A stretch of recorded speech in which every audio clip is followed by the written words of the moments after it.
Hi, welcome to Swallow the Truth. My name's Jason. This is Adam. And we always come up with these different topics, right before we're going to do them. Basically, something led up to the day. And this morning, we are thinking about the word education and what it actually means. Is education what the ancients, for instance, in its derivation, the word educare, is it what they initially referred to in ancient times? Or has it gone way off? And what does that mean for us? And can you, if it has gone off, can you return? Right? Yes. I Yeah. think it's we had an interaction this morning with on a sort of a work call, right? And it was really neat to see the reaction of everybody when we started to talk about what we're going to talk about today, because it is something that is sort of built into humans. And that's that's a point that I made today in our meeting, is that this stuff that we're going to talk about today, education and the sort of the five sciences that you're going to be exposed to, that it's an inherent thing in humans. And sometimes we all get off track. Sometimes as a population, we get off track. You can look at the history books and see where people went wrong and then kind of have to pull it back. But this topic, although sometimes maybe it's going to seem a little bit new to people and maybe a little bit esoteric, it really is something that's built right into our human sort of psyche, or just right into the way that we interact in the natural world. And the more you kind of think about it and the more you look into it, the more clear it becomes that it is something that we all have inside of us, and it helps us see the world as a better place, maybe. Yeah. And I feel like, so if you, when, what you're saying is that right off the bat, you said that it's all inside us all. And I think that maybe start right with that is education today. If you look at it, according to the ancient way of the root of the word educere or educere, it means to draw out or draw forth. So implying that it's already in you and you're drawing it out. And in the Platonic dialogues, that's basically Socrates had picked this little boy that had never been taught. I think it was mathematics, I can't remember. And they drew out of the little boy things that you think should be taught to you as facts that you then learn effortfully. But this was an effortless kind of drawing out that was already there. And if you think of it that way, then what is education today? And when did it stop being education? Because if it's supposed to be draw forth or draw out, yet you're giving people tons of facts and making them believe certain things, that's not education then, that's just indoctrination.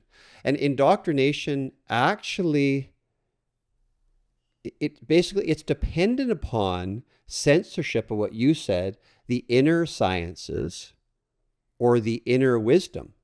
Because once you tap into that, then you realize that education is much more open-ended than these facts that tell you. And then if that ties together, what we're going to talk about more today is, in the ancient way of thinking with what you said, the five sciences, compared to how we think of what is the science today.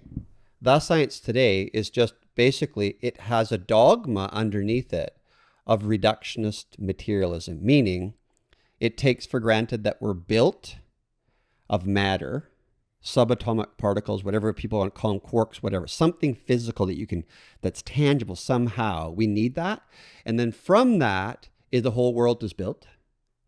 And that mind and consciousness is like an accident. They call it an epiphenomenon or artifact or accident of matter, but it makes no sense. So then we think when we're studying things, they say there's no point in studying we can't as a science interpret or examine or analyze or come to any kind of final statement on. So then you just scrap it out. That's why they scrapped subjectivity for so long out of the whole mix. But if you get back, so basically your experience of the world means nothing to science. It means what you can observe with typically some type of instrumentation. And you develop better and better instruments with technology to apparently give you better and better insights. But do they really? Because you're taking for granted something at the bottom, that everything is built of matter. But even in their own science, they've destroyed that to say that what is matter really? But the building blocks of matter is a field of potential in relation to a mode of observation. What does that mean? It means everything's super open, and however it's being experienced and aware, and whatever sensual apparatus you have of sight, sound, smell, taste, touch, and mental faculties, if you can sublimate them or rarefy them, you can experience the world completely different. So that means the world is not solid the way they think. So that even science admits, and for a long time, that really we don't understand that. So let's not talk about it. Let's push it aside. Let's make them still believe that education means to give them a whole bunch of facts, and then they'll think that's true, and they'll stop trusting inside. And that's a point I wanted to touch on, because there's a physicist that I like to follow as well a little bit, and he explains how it's really hard for people to understand these topics that we're going to get into today, because they haven't been brought up to understand that, but they haven't been given a vocabulary to actually interpret it. Yes. Right. So if you don't have words to tie to something, it's really, really hard to understand it. And then maybe the more in tune you come with yourself, then you can start to understand things a little bit more intuitively and on a deeper level. But the other podcast that's maybe out by now, maybe after this one with the Roland from the Heart Math Institute, I think that's going to be a fun place for people to go and learn about as well, because what they're talking about is the heart is this amazing organ, and it does way more than what we think it does. Like, correct me if I'm wrong, but I've started to actually reading one of their books now, one of the Heart Math Institute books, and listen to a couple interviews with Roland, and he was saying there's when they wire them up, the heart is actually responding intuitively to things before the brain. Yes. Like they see it actually sending signals to the brain before the brain reacts on that. And it, just in a nutshell, that's not the topic for today, but in a nutshell, they're talking about primarily, if you want to really sum it up at the Heart Math Institute, they're talking about getting in touch with your intuition. And, I'll just give one fun example. Recently, I was going off for a mountain bike ride, and I got about, 5 minutes from my house. And I was like, that thing, did she put that outside? And I was like, no, she didn't. My heart said, no, she didn't. But I was like, no, she's really organized, and that's the type of thing she would do. She would put it out there in the morning for somebody to come and pick up.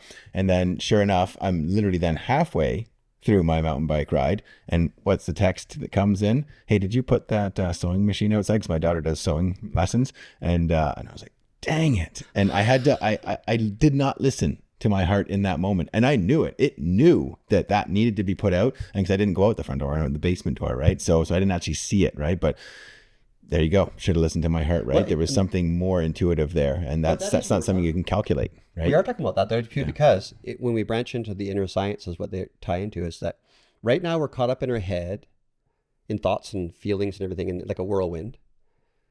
And we forget that we have that center, and that we think that we're caught up in our body or something. I hate my body. I don't like this. I want this. I got to do this. I got to be strong, whatever.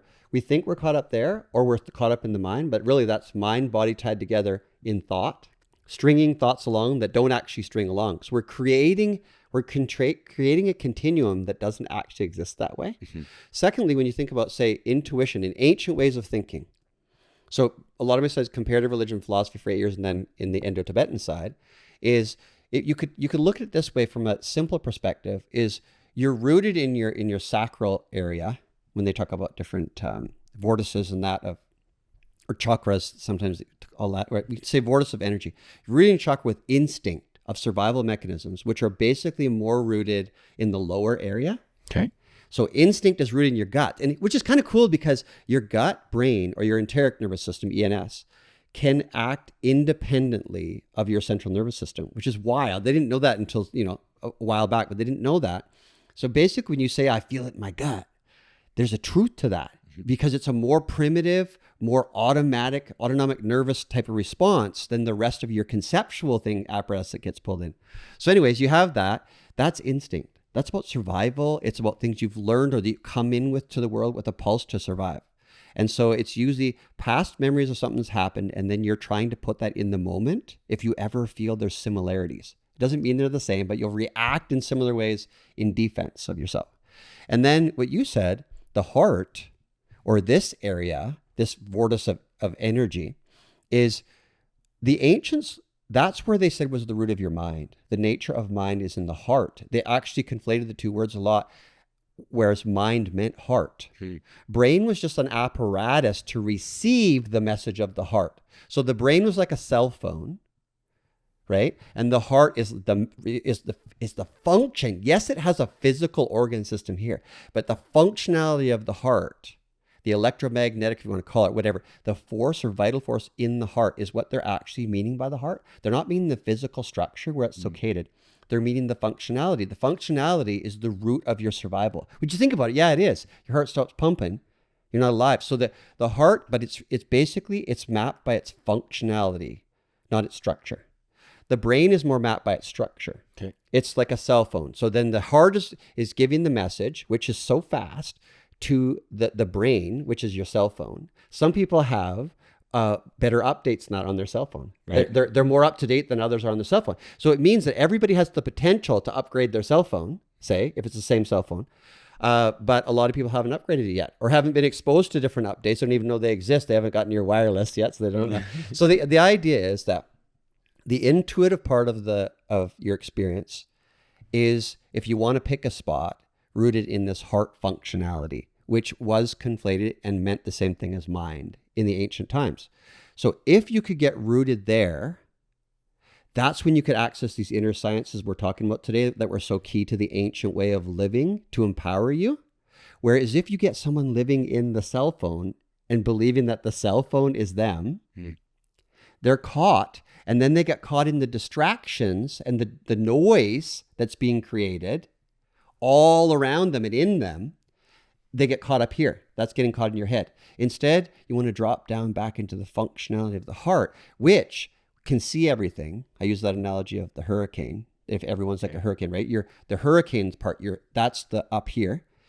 Once you drop down here, then you get experience to intuition. A lot of people first, because can be such a dramatic paradigm shift, it's sometimes easier to get yourself rooted first in more of a root area associated with instinct and the way that you're basically feeling underneath all this conceptual, the basic structure and experience of how you're feeling and experiencing the idea of being here alive and what it actually feels like before concepts. Mm-hmm. You know what I mean? So that you try to root you down here, then move you back up into the heart, so to speak. We're still using skillful means, but I mean, this is a... So can we insert the acronym that we like to use sometimes, SOAR, yes, here? Yeah, like that can be a way for people to maybe conceptualize and wrap their head around an introduction to what we're going to dive into, right? So like that spaciousness, SOAR, spaciousness, openness, you know, those first two I think are really important as an introduction, right? Can you explain that spaciousness part of the SOAR acronym? Like, I mean, you know, I think about the acronym a lot and it's fun, you know, and just to sort of tie it into life here and there and or all the time really. But that spaciousness and that openness, can you just differentiate that a little bit, the way you see that? Yeah. So, you know, say a lot in the world, you're caught up in hope and fear kind of idea. So we're basically trying to navigate the world with effort. And effort is slightly stressful. And some people seem to handle it better, but still there's a tension there, inner tension. And there's kind of like an armoring to protect the idea of how people think of you and how you think of yourself. It creates a tension that we go through the world with. And anybody who meditates or does yoga or just gets out in nature can see that kind of feeling of dropping, that you don't realize how much tension's built in because we're so used to it. It feels natural. Some it's so obvious because you're having panic attacks, anxiety, back and forth to depression, all that. You can see there's that, or you're just that kind of irritation or impatience or judgment or distraction, resentment, all that kind of thing. But I'm just talking about regular everyday living when you don't feel like that's going on. Even if it is, when you start to go deeper, you can feel there is that underlying thing. Mm-hmm. We can feel the difference. Yes. Right. When you see over the fence, you know, for the first time to actually be in a relaxed state, you know, in a calm state, then you kind of you feel that different. And then you go back to the stress state. And the more you spend in the relaxed and sort of open SOAR state, the less you want to go back to the stress state, right? Sorry to interrupt you there. No, that's where the last letter of that SOAR comes in, which we're talking in a sec, is when you're even slightly stressed or feeling like you're trying to present yourself, you know, as whatever it is. You might not even feel you're not self-conscious, self-absorbed, but you're still presenting yourself to the world, even if it's through your eyes. There's a tension, armoring. There's an armoring experience and a constriction in your field, in your body, everything, you can feel it. And it sometimes shows up as pain. People can feel it in you as well. Yes. You can sense it, right? You go into a room and you feel that, you're like, something's not quite right. That's what Dr. McCready, Roland McCready from Heart Methods, we're talking about that too, is that your field constricts when you're in negative states, which includes just distraction, everything where you don't feel at ease. So the idea is, if you can let go, that's why they always talk about surrender kind of idea. It's surrendering something deeper in you, not to some other person that you're giving up all your power to. That could be figuratively done if outside figure that you're representing or imagination or visual represents something really good that you could see in yourself. That could be skillful, but for most that could cause problems because you can get caught up in a guru principle or whatever. So obviously these are fluid. There's no perfect rights, wrong, but being careful is in the heart is what they would say your true teacher, true master, if you can access that. Other teachers outside can help you do that often because there's ancient lineages. But if you can drop in by letting go of being attached to thoughts and emotions and stances and everything, and you drop in even for a second like an athlete in the zone. It typically happens when you don't expect that it happens, or some type of practice might help you initiate the leap and it gets in, is then you have first, you can, if you had to isolate the experiences which are actually inseparable, the SOAR issue, the SOAR response, sorry. S would be spacious. You feel like you just opened up, you relaxed. So you feel like you're not being intruded upon by your own thoughts or others outside yourself, that kind of idea, or the world is impinging on you and you're armoring yourself. The armoring, it's like it sheds. Okay, so the spaciousness is getting the armor and that stuff off, so then you can be open. Yes. So so those two different steps. Sometimes when I think about the acronym, and I think it's just so applicable to so many things in my life, and that's cool. Thanks for clarifying that, because that makes a lot of sense. You've got to first, to be able to be open, you've got to first crack that shell or whatever, right? Yeah. To then allow to be open to the ideas that are coming in. That's what you're saying. And you know what? When you're doing a test, if you feel like you don't know the answer to something, all of a sudden you get constricted like you're in a bar, and you just have to go to the next question. Relax. So the spaciousness happens. Let's say you say you can't force someone to say, you should appreciate that. It makes them not, even though appreciation is part of that spaciousness experience, because now you're present, not in your thoughts. It's not about thinking now, so it's beyond thought. Non-conceptual is the word they typically use. So these qualitative aspects I'm talking about, except for one, are typically thought as part of the feminine or passive principle, which this is where it gets interesting. People who are materialists and then focus on gender, right, of a male or a female, that's not what we're talking about at all. That it occurs in each of us. We're supposed to be balanced in the feminine and masculine principles, which are only metaphors. So anyways, in this case, spaciousness and the next one, openness, where you feel open-hearted, is typically associated with the positive pole of the feminine or passive side, which is all-inclusive and nourishing and welcoming. There's been distortion that's occurred over time that we've lost a lot of that, and which is typically, and you see in ancient traditional cultures, that the female principle is open. There's wisdom in that, and it's nourishing, and it's all-inclusive, and it doesn't want to be like judgmental on that. That's unfortunately the negative pole of that. When you're not in the heart, can be the opposite. So you're working with these polarities, right? In the ancient times, they're trying to use metaphors to describe, and they'd see men and women typically had differences that you could then play on in animals and humans. So the next one is the openness. When you feel some space, when you have a bit of space, just imagine someone gets in your space. We talked about this too on the Heart Math Institute interview.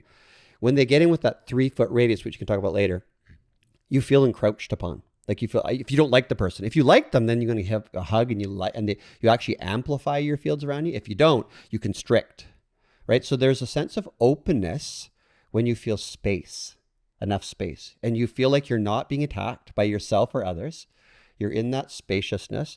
You feel like your heart starts to open, which is just the key one with the opening idea. When you see somebody with their Anjali, like in Anjali, in the Indian traditions, they put their hands by their heart.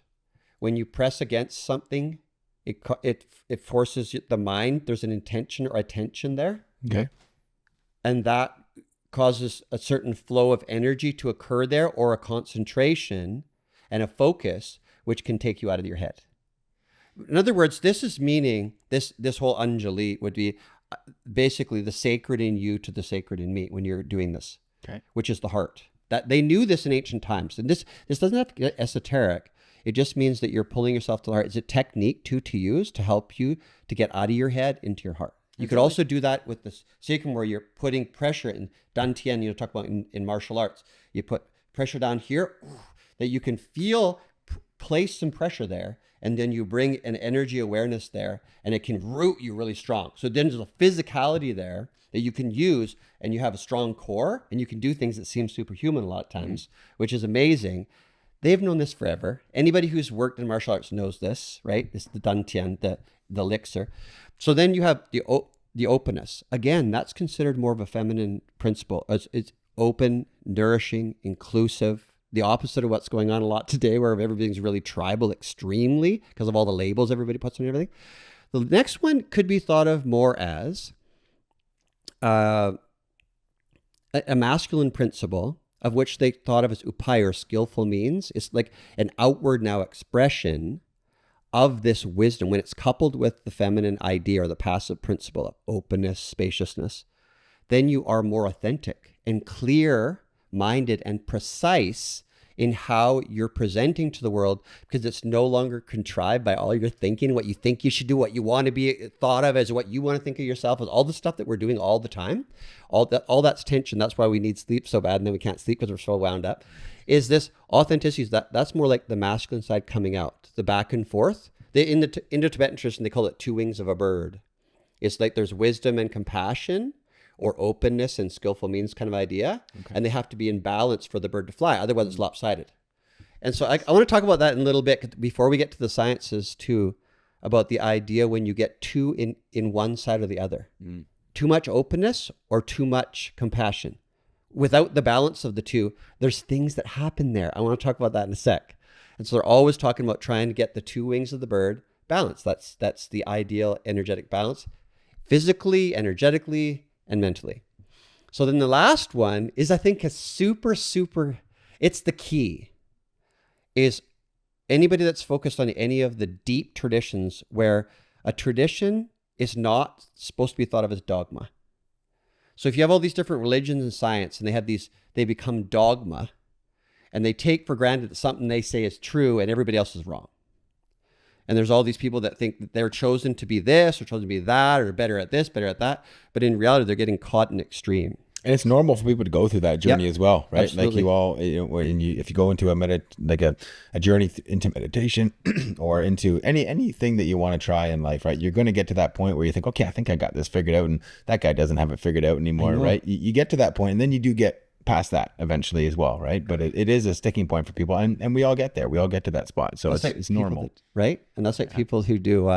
So you do these different journeys with all these different things like ayahuasca, bogo bufo, or whatever, DMT. Is then they'll do it, and then they think everybody else, oh, you don't get it, you just get it. It's almost like you're going to form a new religion. That's an ego trip, big time. That's why it's good to have people to reflect as mirrors off you, which is typically what they talk about. A true guru, so to speak, of any tradition, or your teacher or a sage, is just to mirror you. And basically, you can see in them things that are still happening in you where you're stuck. They're just trying to help you let go. So it's about letting go into this principle. And relaxation in the SOAR response, spaciousness, openness, authenticity. Relaxation is key. So relaxation does not mean effort. It's the opposite of effort. It's effortless. And even people trying to relax, you really can't try to relax. That creates this thing, this dichotomy. I'm not relaxed. I need to relax. There's a competition there. And real relaxation is the opposite of competition. Yes, you can get some relaxation by trying. But if you're still thinking about it, you're still caught up in the trying.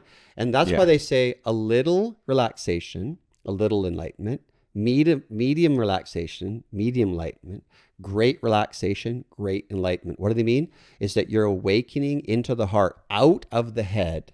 And people think, why do I want to get out of my head? I won't be able to think, I won't be able to navigate life. No, it's the idea of the heart center, which is where the inner sciences come from, because they're always practicing with this idea of the deeper you. Deeper is that inner side of you is fully open when it's fully relaxed to some immense amount of what I'm going to call power, which has to do with awareness.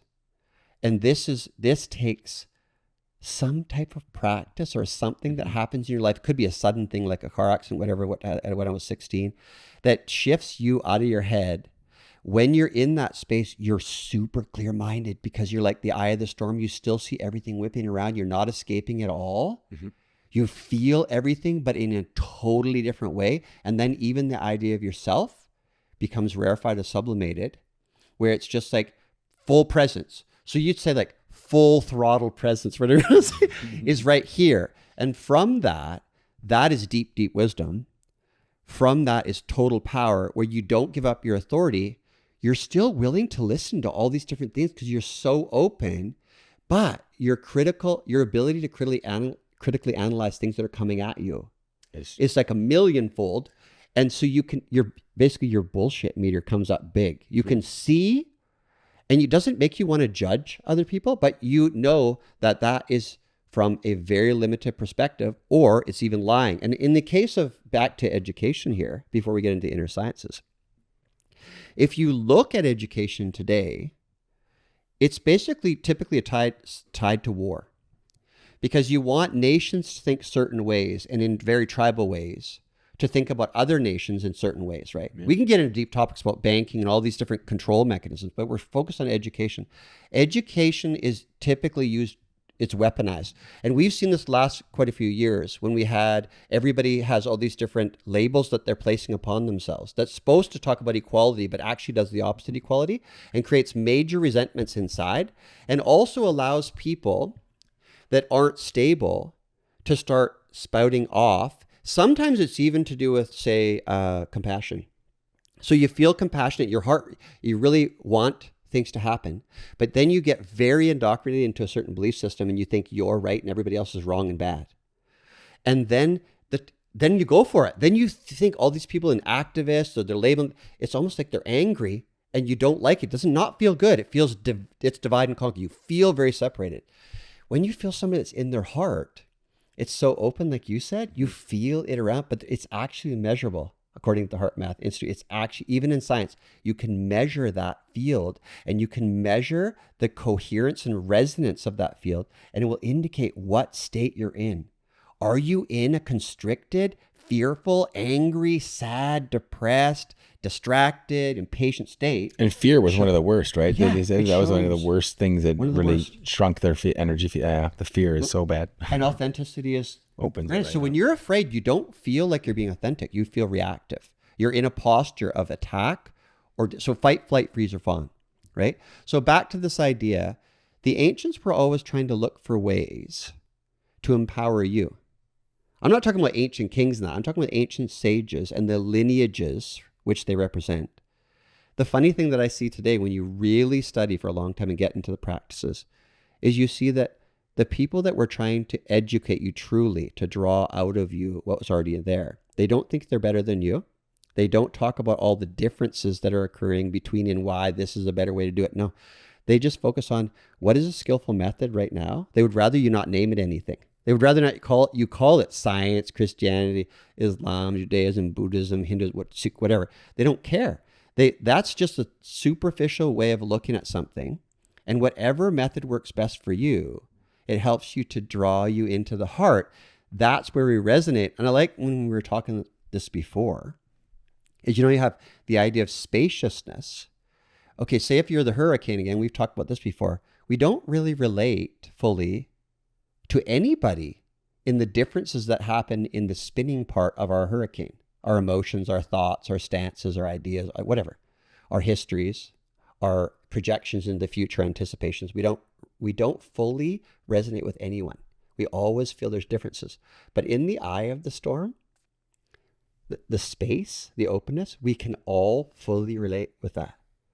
Anybody who's meditated or anything like that, or in the zone as an athlete, or someone in art, or you're creating something beautiful, especially if you're masterful at something, you put a lot of effort in it and it becomes more effortless. There's like a magic and power there that you feel, that you resonate in an open space with other people. That's how we can change the world. And then we can all live together. This is my idea too, a harmony. We can live together in that space and respect all these other ways, because it's like everything skillful means. And then you can see when folks are really wound up and you don't want to make them think a certain way. You just want to unwind them. That's not, so in the space, there's no dogma. In the whirlywinds, there's tons of dogmas. There's infinite dogmas of extremes and tribalism. And that's what today feels like to me. It's so tribal, it's extreme, and it's scary for a lot of people. But to know that you have access to deeper parts, to still see everything, but not get caught up in it, and understand that you can unwind like an eddy in the stream, right? It feels real just to see that spiraling in the stream, but it's just the water caught up. Once it unleashes, it's just the water again. Well, isn't it crazy too to think that what you're just saying there, to kind of summarize that in like one sentence, is almost with all the tribalism and I'm in this camp, that camp, this camp, that is going in the opposite direction of where we need to go, wisdom. It's right? the opposite Like of just, wisdom. it is the opposite of wisdom, because you're not open to everybody else. You're not open to, and so the more we branch off like that, the further we're going away from 100%. having a harmonious world of, That's why we lash out at each other. Yeah. That's why people, when you present some type of statement to try to help someone to unleash, not because you think you're better, because maybe you've experienced that. Maybe you've felt that exact same thing as them. And then you had a technique that helped you unleash, and you just want to share something. And then they lash out at you for that because they can't respond in a mature way. Because we're caught up in like root things, and then really focusing nonstop on trauma, as some people do. If you then create a dogma out of the idea that everyone's traumatized, you're creating more dogma in yourself. So the idea is not everybody's the same. You can't say that everybody's traumatized, everybody has this. It's different methods. And sometimes when you're too bold with what you think is true and everything else is not as good, you can actually set someone backwards. So that's where I think skillful means and wisdom go together. You have to know when to interject and when not to interject. Yeah, I've seen that with my kids with nutrition, right? Where, it's been a passion of mine for, I don't know, I guess well over 2 decades now. Been really, really interested in nutrition, and my kids are 14 and 8. So I should be learning something by now from them, right? But I've seen that, right? It's, I don't know when it was, within the last couple of years, I really didn't loosen up about nutrition, but I just, about the way that we fed the kids, and stuff. And we've always had treats in the head. We're not like, no, you can't eat that, can't eat this. But it's just the more I kind of stepped back and just let, like, my son, who's now 14, right, just kind of let him explore that himself. It's been amazing watching how that happens, right? So I was trying to push on him too much, all the stuff I'd learned, and I hadn't got to the point yet where I was a really, really good listener, because we all get to the point when you learn enough of about something, you then become a really good listener, because you're like, well, I've learned so much that I don't know anything anyway, right? And so now the dude's making gourmet meals, right? Because he has to get up early for school and stuff like that. He's literally making like gourmet meals in the morning, and we're like, oh my God, it smells so good in here at like 6:30 in the morning, and he'll go, and so now recently we've been like, could you maybe make a little bit more of that for your sister or something like that? Or he's like, oh, okay, because he didn't even realize what he was doing. Yeah, it just naturally came to him that he'd been in an environment. But since we kind of stopped, I don't want to say pressuring, right, but just stepped back a little bit and just let him open up. Right? Just let him have some space and open up a bit and be authentic to what he wants to eat. Because he knows his body knows now at 14, he's growing like a weed, grew like 4 inches this summer or whatever. Right. And then he's able to actually relax too, because he's not thinking about, oh, dad wants me to eat this or dad wants me to eat that. Right. So, and actually you've been an influence to me in that realm as well, just so so it's, but that's just one example of just kind of making sure you don't push too much about something that you're super passionate about, right? You can open up to people when they want to, right? But pushing something on somebody, or realizing you're pushing something on somebody, is an important thing, I think. Do you know what you brought up with that with me too then? Because when I was talking about earlier, what that story tells me is that when we do with the kids as we're learning to be parents and coming into ourselves again, is that you can't force appreciation. So basically what you're saying there, you should appreciate this. This is the right way to do it. But we do that to ourselves. Like if we feel that we're at a certain level and then we think we should be doing this and this, we beat the crap out of ourselves thinking that you should appreciate that. And anytime you say, like I said, anytime you say to yourself or someone else, or the idea is implied that you should appreciate this is the right way, it sets up a competitive and an armoring response. So you're literally doing the opposite of SOAR. There's an armoring response in the other person or yourself. And then what you're saying is, because this is what I thought was really cool, we've mentioned this in another one, there were studies done this, the 24 traits of successful people, happy people. Appreciation is the top. And it beat all the 23 combined. We've talked about this before. In weight, that's pretty impressive, but you can't force appreciation. Relaxation allows for appreciation. And if we can relax off as parents and trust that our kids are watching how the certain things we're doing, if we're in fact trying to be the best selves we can be in parents, which takes inner work, not trying to fake it, like no virtue signaling or anything, just doing it, then they're gonna effortlessly start to take in the appreciation of that is a natural way in ourselves to be and to relax. We're no longer arguing. Then that what you said next, the listening part, they say what flowed from that out of appreciation. The second trait, which dominates bigger than all the less 22 combined. So in other words, the first two traits are the biggest traits by far. And the second one was love of learning, which I say is effectively loving to listen to the world and everything else that's happening, which could help us tie into the 5 sciences, right? Because then you can listen to your kids and everything and watch them and see the beauty in that, the blossoming that's unique, but it's also, you can relate to it because it's in that zone. Is when Adam talked about before the 5 sciences of the ancient world, we think of science as one thing, it's monolithic, but actually science was branched off of philosophy originally. So philosophy was basically the mother. And I call science is like the rebellious teenager that jumped off and said, I know better than you and everything. And we've unfortunately been in like 300 years of that rebellious teenage years. But what's happening now, which I can feel, which makes me excited, and I've talked about this before, is you can feel there's a return to the ancient, because now it's like an exhausting, when we go through these periods of our life and we get exhausted. Everybody, I'm not hammering on teenagers here because it happens at different parts of your life, but obviously the testosterone and everything and estrogen, everything that's happening hormonally can make you go off key. So in other words, we took science, which is more like a teenager that's in rebellious mode, pushed them out to become the adult and become the master of philosophy, and then kick philosophy out of the curriculums of education. So why is that so important? And why did they do it? They did it because they're trying to industrial revolution, trying to create like a workforce. And they don't want the workers to be able to think. This is where it's not conspiratorial. You don't want the workers to challenge you and to constantly be thinking, why am I doing this? Why am I doing this? Because it's not productive, and the people in control will lose control when they make people do things that aren't of the heart, right? So then you get this idea is this is how the world is going. We're getting rid of philosophy, ability to critically analyze. So science still maintains some of that, but only on a materialistic level. Philosophy, in a greater scheme of things, like if you go back to Socrates and Plato and pre-Socratics in the Western world, and then in India especially, had well developed, obviously at that time as well, is you see that their ability to critically analyze encompassed what you would call the subjective pole. It wasn't materialistic. There were certain philosophies like the Shavaka in India or Democritus that were atomists, and they're more physicalist. But the bulk of the ancient philosophy was metaphysical. It led to the beyond the physical. And then because that is difficult to pinpoint, and people are uncomfortable with uncertainty, they want a fact for everything. The teenage way, so to speak, in this way of science branched off as the one that people follow.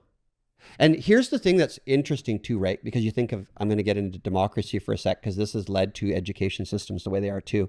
Is democracy, you think that's the best way to have governance and all that kind of thing. But if you think about it, that requires for a very educated populace, and a populace that can think for themselves and analyze for themselves, have great bullshit meters, right?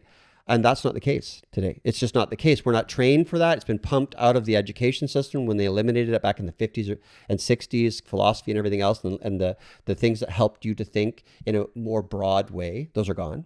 And instead, we were pushed on us with a monolithic way of thinking, which is hyper-materialistic, which does not recognize the subjective, which tries to make everything objective when it's not true.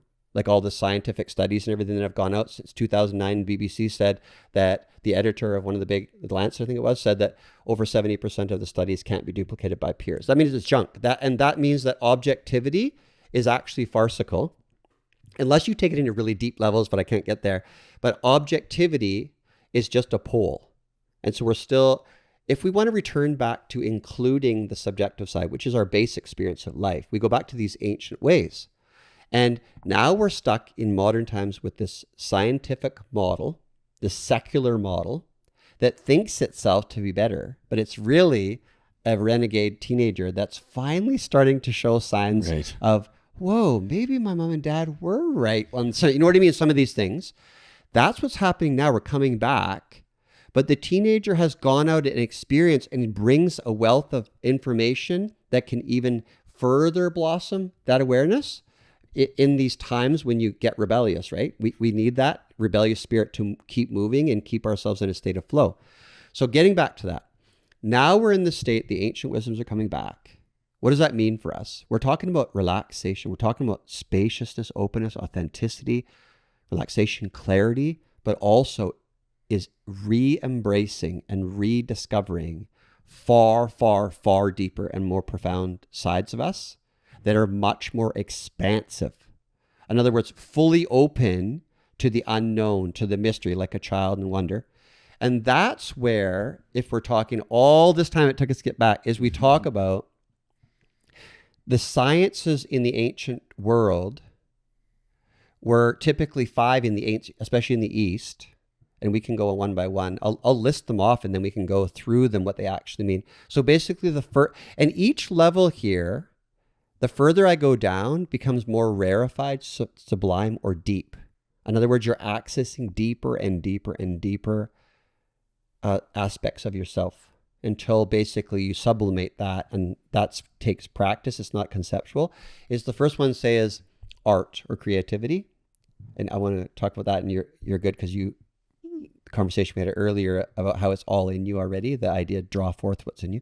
So art or creativity is the first one. And then a deeper sublime level would be healing. So we're talking about inner healing and helping others heal. Inner art and helping others to develop art. We'll talk about that in a sec, what it means. And then, so there's art, creativity, healing, and then sound sublimates to 2. Now, sound actually encapsulates body, mind, and energy elements. So it's starting to become much more open to what it's actually influencing. And then the next level would be language, or in modern ways, we look at more what they mean by language is meaningfulness.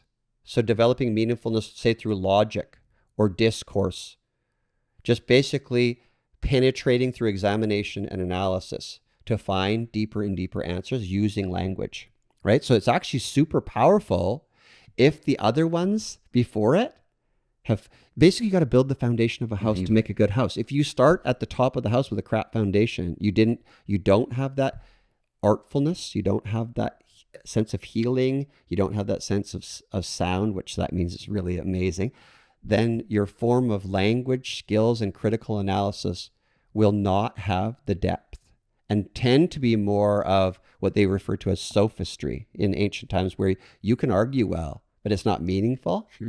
You can manipulate people well, but it's not true. It's not meaningful or authentic. It's actually, it has an agenda-based idea. And that can only last so long. Can only last so long. The house of cards. And that's what's happening right now. The house of cards is falling. The last one, the most sublime level, would tend to be in the deeper religious elements, the spiritual elements, their depth, contemplative elements of all the ancient traditions. Not talking about all the dogma that forms the top, the crust that you think is the tradition or religion. I'm talking about the deep, penetrative, contemplative side of all these different traditions that really is their birthplace. Then they get crusted upon and changed over time, and then we fight with each other. So the depth, all these guys that really practice in the tradition and really live a tradition or a religion, just practice, they're not arguing with each other. Right. Because they actually are at a different, they're in the SOAR response. And so that metaphysic is the site. So sometimes you call it the way, the Tao, the Dharma of different types, right? And that's really profound. So basically, they're talking about that all those are super important as we're moving through the passages of progression. Some people can just leap, that's almost nobody, through them all. And that's what most people want. The ego wants to just jump, right? But that's not realistic. Almost nobody can do that. And almost everyone needs some form of help, whether it be from a teacher or someone who's actually practicing or just seeing it happen or some type of experience. Like I say, you can talk about peanut butter all you want. If you've never tried anything to do with peanuts or anything, you can know what conceptually what someone tells you. It's smooth. It tastes like such and such, whatever. Then you try it. It's a totally different experience. I always talk about the peanut butter. That's very laughing. Yeah. Okay, so maybe we get back to this idea. So there's the artfulness, creativity. There's the healing, and then it's getting deeper into the sound, and then deeper into the language and examination, and then into the metaphysic. So say we start with the artfulness. Mm-hmm. Yeah. What do you think about that? Because you were basically, artfulness is very open-ended. They basically believed, and I think you can get into this too because you're at a high-performance athletic. I think that's a huge thing, is you are a form of art. So everything in the world and every being is expressing itself as a form of art. Right. So art and science were interblended. They were inseparable. So the idea is, it's not just if you paint or you sing or you can sculpt or do different things. Yes, that is art. That's an expression. But every single thing, if you looked at yourself as an art form, my whole life, what I say with my mouth, what I do, how I think, if all of those are fields of art, think of that we're spreading out, whether we're saying it or doing it, even our thoughts and feelings, whatever we're attached to and clinging to. If you say that's my art form, wouldn't you want to be the best art form that you could and that help others to feel graceful and open and energized and joyful around you, authentic? Or do you want to have the fight art? I mean, whatever your people are choosing. So art's really an expression of yourself. Yeah, it is right? you. It's you because art. Just had a thought. It's funny because my daughter is a little artist, and I don't want to keep bringing my kids into it, but this has just popped into my head. This one is because we were trying to get her to ride her bike, and she would not let me teach her to ride her bike. And she would, I don't know, whatever, 3 or something like that, right? She didn't want anything to do with it, right? We had a nice shiny pink bike or whatever, She's like, nah, I'm not into that. We're like, oh, okay, maybe we'll put her into bike lessons because that worked with my son really well, right?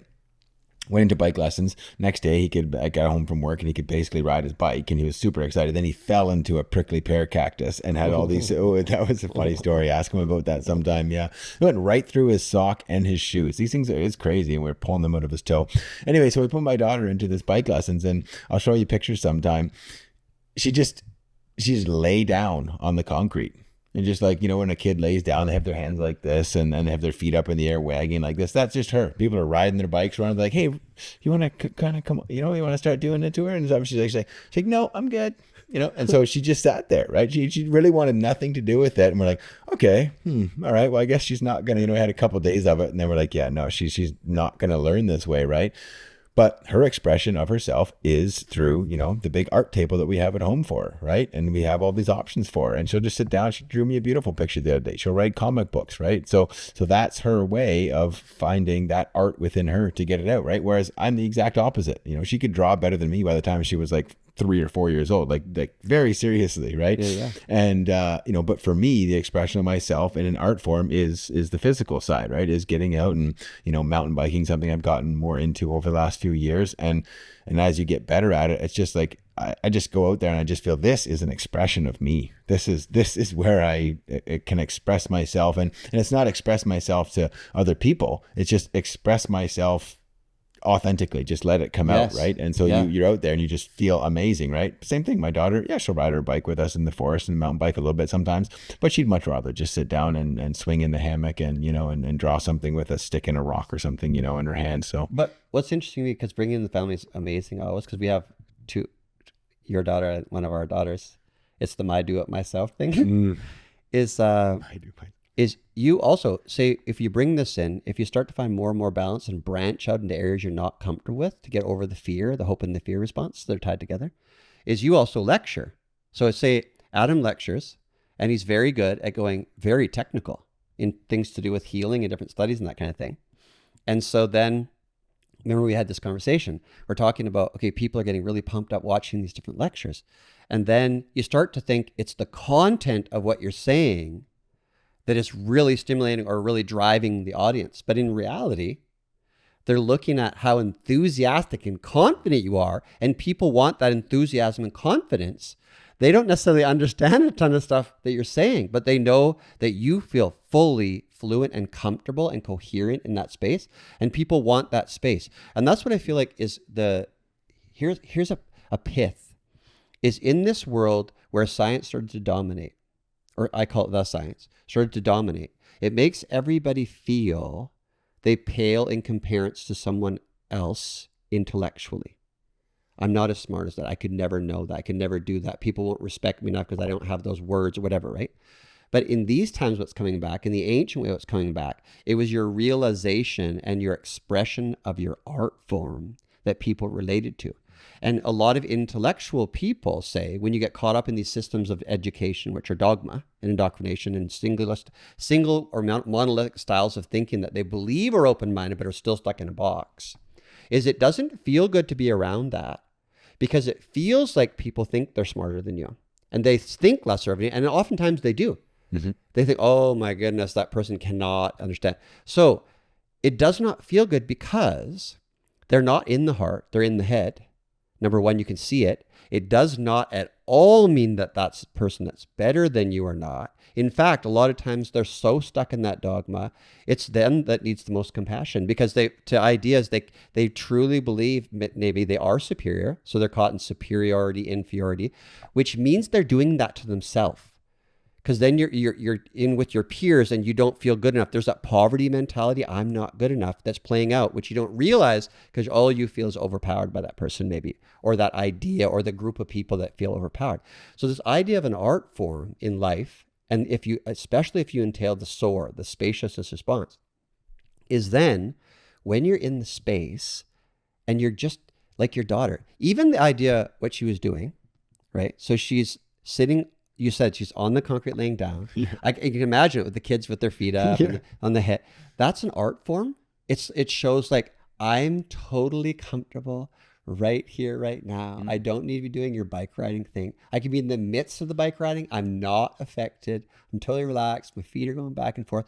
That's what people love. That's why they love little children to watch, that once they're not trying to control them or think they need to do something with them, is you let them be. They're so at peace with themselves. I'm talking about the wonder of a child idea when they're fully open to the moment. They're not labeling it. Is people want that so badly and they don't realize it. And so instead they got caught up in the whirlwind trying to be a better whirlwind rather than just to effortlessly jump in. So I feel like the art form, what you're expressing there, is amazing. And I feel like why I'm saying that is because that's been discounted for so long. If people want to be authentic themselves, the more masculine principle or the active principle, allow yourself first to get in touch with the passive part of yourself and then flow from that like a child does. They just are in the mode. I don't want to do that. I'm going to do this and then do that. So that's where I feel art form, you don't have to feel like you're good at art. Imagine yourself as an art form. Start from there.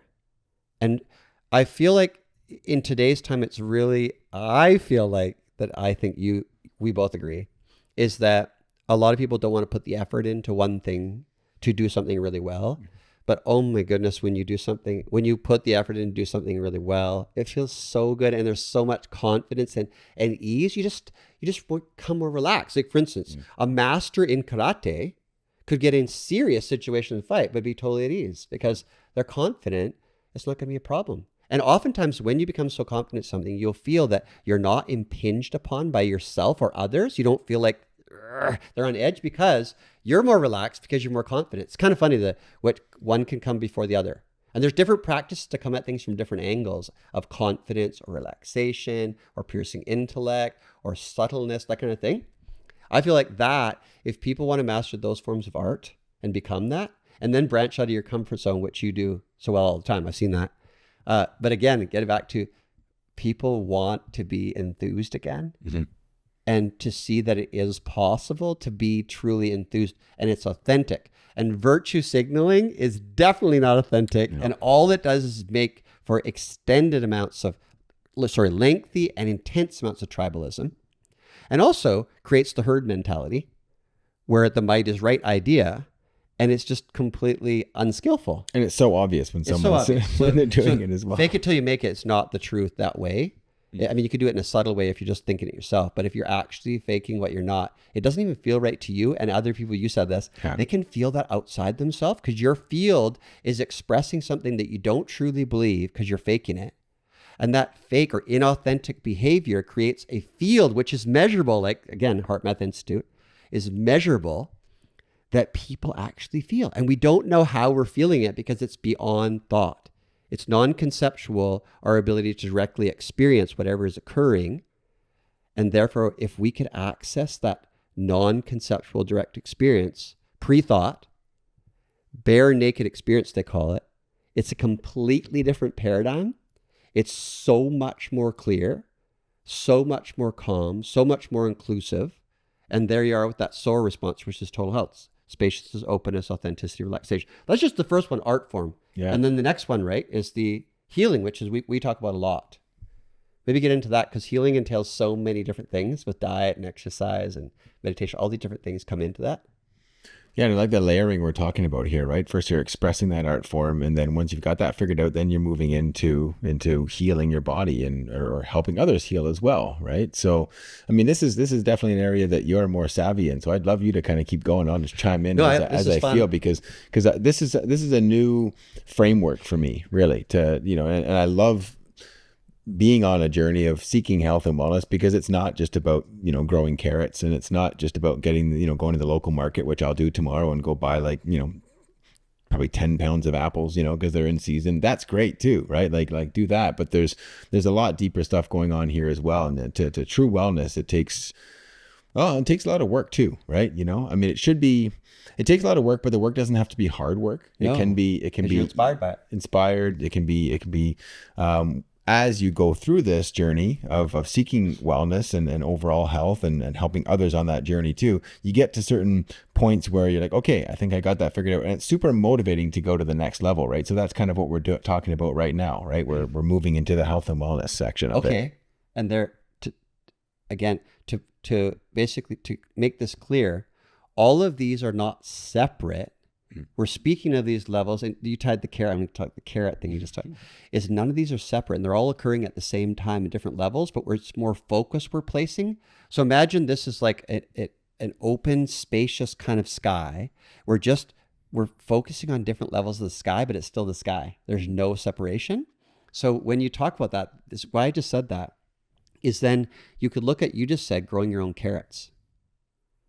Anybody who's grown their own food knows there's a completely different thing to that. Being exposed to the whole growth process, the taste, the nutrients you put in the soil, everything. There's something, and it's fresh and it's vibrant, it's living right there. You picked it out of the ground, no transport, no gassing, no heating, whatever. Eating it. Is then feeding into, that's a form of art. But it's also a form of healing because it's tied into now what the next part would be, the healing sciences, which again are focused on mind, body, and energy, but there's more focus again on body, say, and energy, right? Is that you have these different forms of healing now that you're expressing. Okay, what are you trying to do? If you go to the mind, body, energy idea, body is the coarsest level. You need to nourish it, feed it. You need to keep it in motion, which is, we've talked about this so much.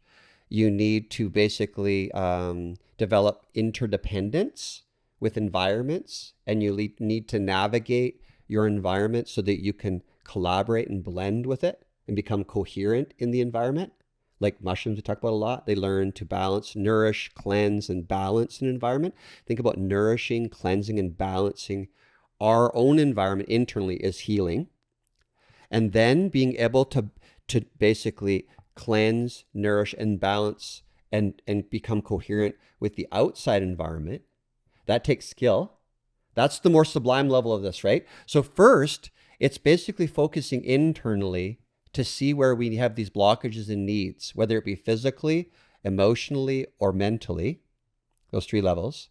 Know that they're all tied together. They're inseparable at a very deep level. I'm not going to get into that, but we feel like they're, even when we're talking about that they're separated but not separate, we still have the idea of separation. I'm talking about total unity. Sorry, I won't get into that. But just a taste of this in the metaphysics side is that, okay, now we've developed some sense of healing, which you developed, and then you're trying to basically express it to your son. And then so that's the idea of skillfulness. How do you then present it? If you're doing it conceptually, because now you come out of this space that you feel so much better in what you've eaten, if you're exercise or meditation or something you've done for yourself, and you want to share it with others, but then it becomes a head game that you're sharing it in a head way. And it's more about manipulation and control mechanisms. Even if it's for the right meaningfulness, it's more about sympathy rather than compassion. We're still tied to the idea, I need him to do this. Why won't he do this? Instead of, whoa, okay, here's information. I just flow it. So that's the idea of all of us developing a skillful method of still standing down, surrendering the head to the heart.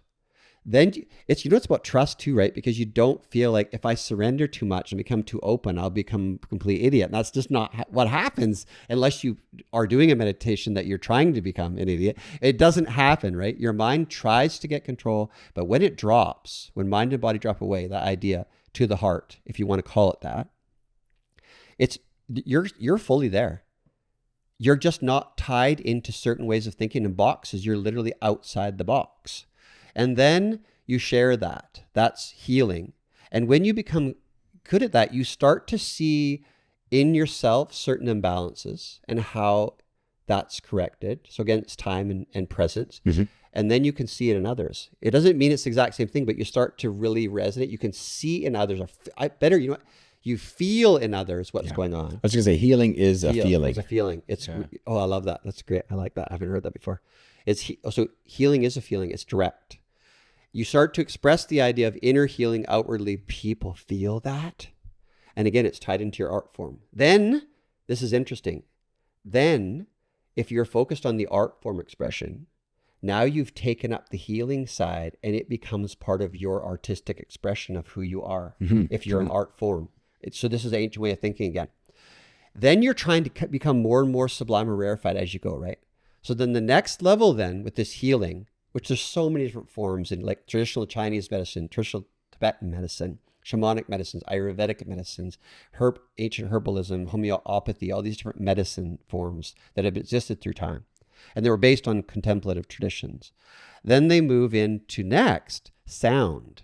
So sound is more sublime. And you think, okay, sound, I get it. You use gongs and nice songs, stuff like that. Yeah, it is about that. But if you talk about sound in a deeper level, sound would encompass the whole idea of energy. So the flow of energy and vibration, and then the vitality and vital force of who you are, because it's a deeper level of you, is then they would say, okay, yes, gongs and everything are part of that, but just your vital force, which we were talking about earlier in the fields, again, heart math is showing you merging the science with the ancient ways to help people at that level to come in, is the words they used to use for that, which we relate to sound and field, is chi, or in Japan and Korea, ki, or Tibet, lung, or India, prana, or ancient Greece, it would be pneumasostikos, or in ancient Latin would be spiritus or spiritu vitalis.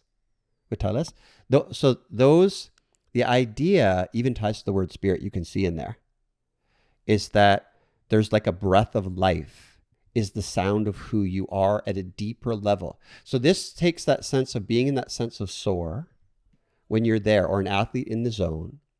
If instead of just going with that or whatever, is looking at that, it's like not looking with your conceptual mind, but paying attention, totally present, then you're in touch with a deeper level of what you're resounding as sound, resounding. You're resounding, you're resonating. There's a dynamism or a resonance, first with you, where now you're starting to more be aware in direct presence of your healing form, of your art form, but also your sound form. You're starting to embody a depth. And that's happening through relaxation too. And going deep is happening. So no, this is just really neat because I'm trying to, like I said, this is a new framework for me, right? So I'm trying to understand this sound concept and it's starting to make sense. So it is the sound that we resonate, essentially, is what is one way for me to, okay. Yeah. And all of your fields and everything that we measure scientifically, electromagnetic fields, electricity, everything is part of our sound. Okay, cool. It's the way that we are resounding into the world, right? And also it's our form of resonance. Whether we're in sync and causing amplification of natural rhythms around us and within us that are healing in nature, outwardly and inwardly, or we're at odds with it and we're deconstructing and causing erratic behaviors in the pattern, going against nature, going against our own nature and going against nature as far as our own environment, the world and its inhabitants kind of idea. For some reason, I'm thinking about this as like these 5 steps as like baking a cake. And I feel like we're at the part where the cake's in the oven and it's just kind of fluffing up and it's just showing its true colors. Because we can use a cake analogy, because if you don't like cake, then don't listen to our podcast. No, right. then you got other work to do if you don't like cake, right? So I'm going to use the cake analogy, right? Because I haven't had a good cake in a while. No one's birthdays. And our birthdays are all lumped together in March and April. But, maybe we can start a new birthday. Yeah. I have my second birthday like a hobbit with its second breakfast. We can do another International Cake Day or something like that, right? You can do International anything day you want any day now. It seems like it's International then you'll Pine resound. Day. Then you'll find resound. Yeah. So is that kind of a fun analogy? I would like this. This is the point where it's coming out. That sound is resonating out of that cake as it's in the oven, and that's it's us. Also good even with breath with the cake analogy, because the breath is now expanding outwardly. Like I talk about a lot, is the inward breath is often associated with constriction. Okay. So when someone's stressed, they tongue shake, shallow breaths, right? So there's a form of constriction with the inflow. So sometimes in different practices to help you find how to get into the heart or relax, that the outflow is a little bit longer. There's different traditions with different lengths, but basically, if you just focus a little bit longer and keep it relaxed. So if it's too forced to do that, first find a natural rhythm in the breath. Yeah. Once you're more relaxed into the breath and you're becoming more at peace with the breath and the thoughts you're not so attached to thoughts anymore, you're more with the breath, then you could actually intentionally put a little bit of more effort on the outflow, and that would be like the rising of the cake, right? It's basically you're now becoming, you're resounding outwardly what the peace that you're finding within as sound. Breath is one of the best ways to come to sound. But also with using, there again, you can use different techniques. You can use different frequencies of sound to initiate different types of healing mechanisms, but also to open you up more. There's different hertz frequencies. People use binaural beats, different things that you can use to basically get you in sync or coherence. Have you ever played around with the binaural beats? Yes, yeah, I have. Yeah. It's a new thing, and I've been kind of it is. Some and of those the frequencies, noises, especially sleep. If you have an issue with sleep, and you've tried everything, is you can listen. You can look up different frequencies of sound, and it's amazing how I was on the plane. It's hard for me to sleep on the plane. I want to do stuff, but it was a long plane ride. It was like 17 hours travel time. Anyway, I just listened to one. I think it was 432 hertz frequency. And there was a little bit of gongs in there, and they had the om, but it was not very often. Okay. It was more focused on the background sound, anyways, I fell asleep right away. And that's not normally for me on a plane. And then they served the meal. So they woke me up. And then I thought, I'll never go back to sleep now. There's like hours left. So I put it back on C, and then I slept for another 3 hours. So I thought, okay, there's something to, just for sleep alone, for people that have issue with insomnia and their mind just keeps going, even if they're not attached to it, it just keeps going. Like you're one of those, no, you can relax even in that with the frequencies. But there's also for energy, there's frequencies for basically sublimating attachment to thoughts and emotions. Because there's different ways of looking at this. Again, how you resound also has to do with basically getting past what would be 2 forms of blockages that occur in your system according to ancient times. They're called avadana, and so they have klesha avadana, which means like emotional affliction. So basically we're emotionally afflicted and attached to different patterns of feeling and everything that we're wound up in our body, in our mind, whatever, is in order to resound without those constrictions occurring in your body and your mind, especially to do with emotion, is to basically sublimate emotion, to see through emotion. It's always changing. It's never the same. There's not a thing called emotion. It's like clouds flying through the sky. It's to see through that.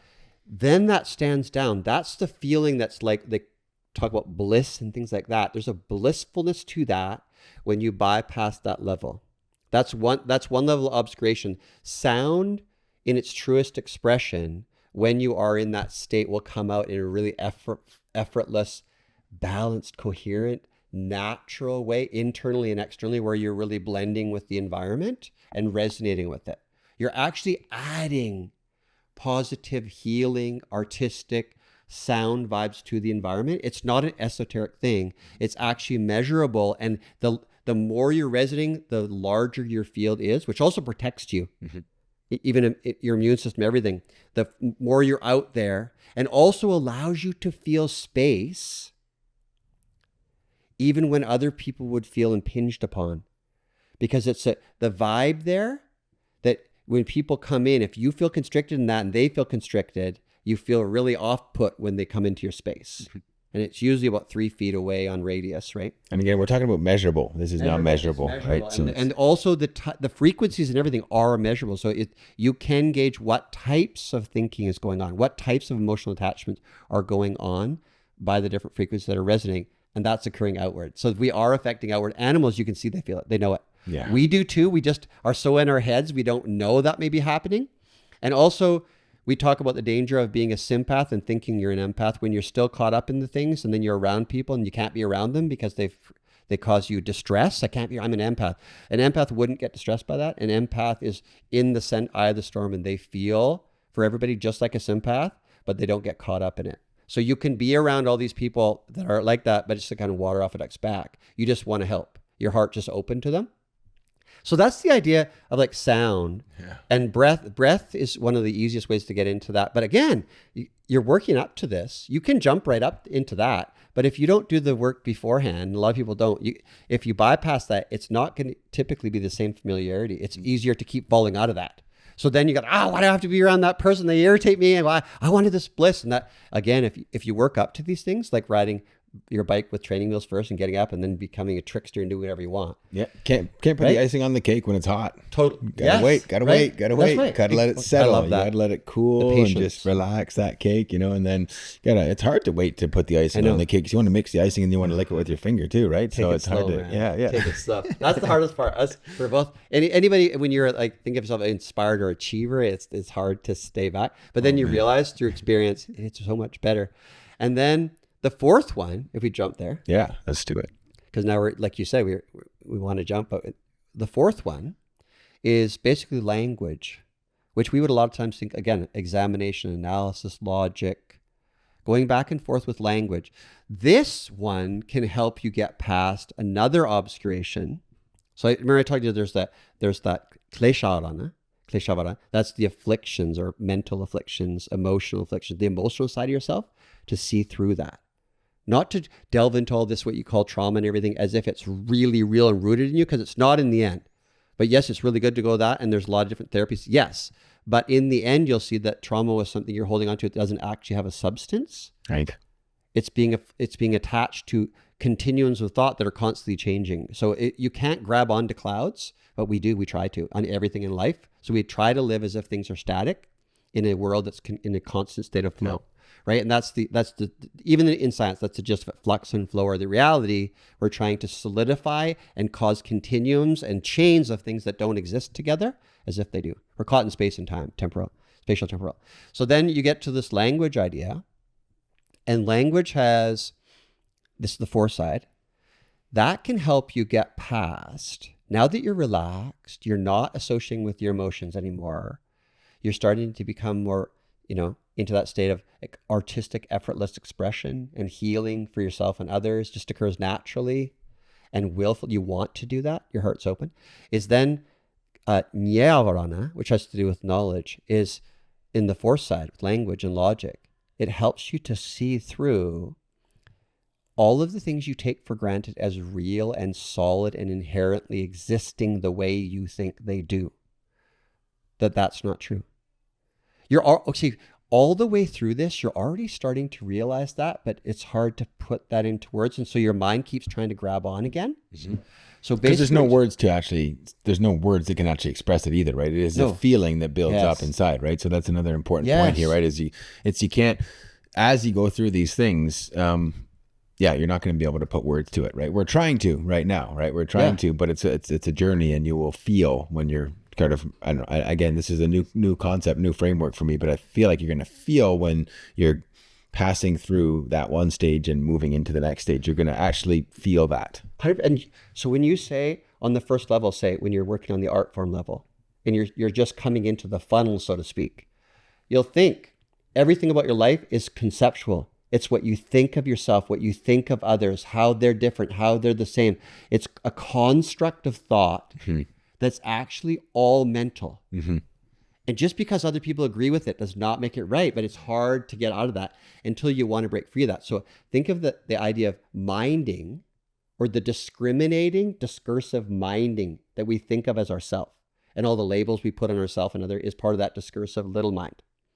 What you're trying to do is basically crack that thing open, because that's like ice. You're trying to melt it. Because if you are too hard on it, it'll lash back at you and become more solid, it'll freeze more. What you're trying to do is melt it with the sun of wisdom. That's how they say, right? You're slowly melting the ice in the sun of wisdom, and it becomes more and more like water, which is flowing, and it can even sublimate into water particles and then into space. Think of that. You're becoming from solid to liquid. There's heat in there, fire to make that happen. So all these ancient elements. And then it's branching more into, say, wind and air, and then into space. And space encompasses all of it, and it never changes. That's the nature of mind. The further you go down these chains is into the nature of mind rather than little minding. And little minding gets us in trouble because it's tribal, and it's much about divide and conquer and hope and fear. So this level of at language at level 4, as a skillful means approach, is that's when that's when direct experience of something deeper, the SOAR response, starts to dissolve away the last remnants of clinging to thoughts and feelings and stances and identifications and labels as ultimately true. They're just placeholders in the way that you view life. So your view is now becoming a lot deeper. Your experience of the world is becoming deeper.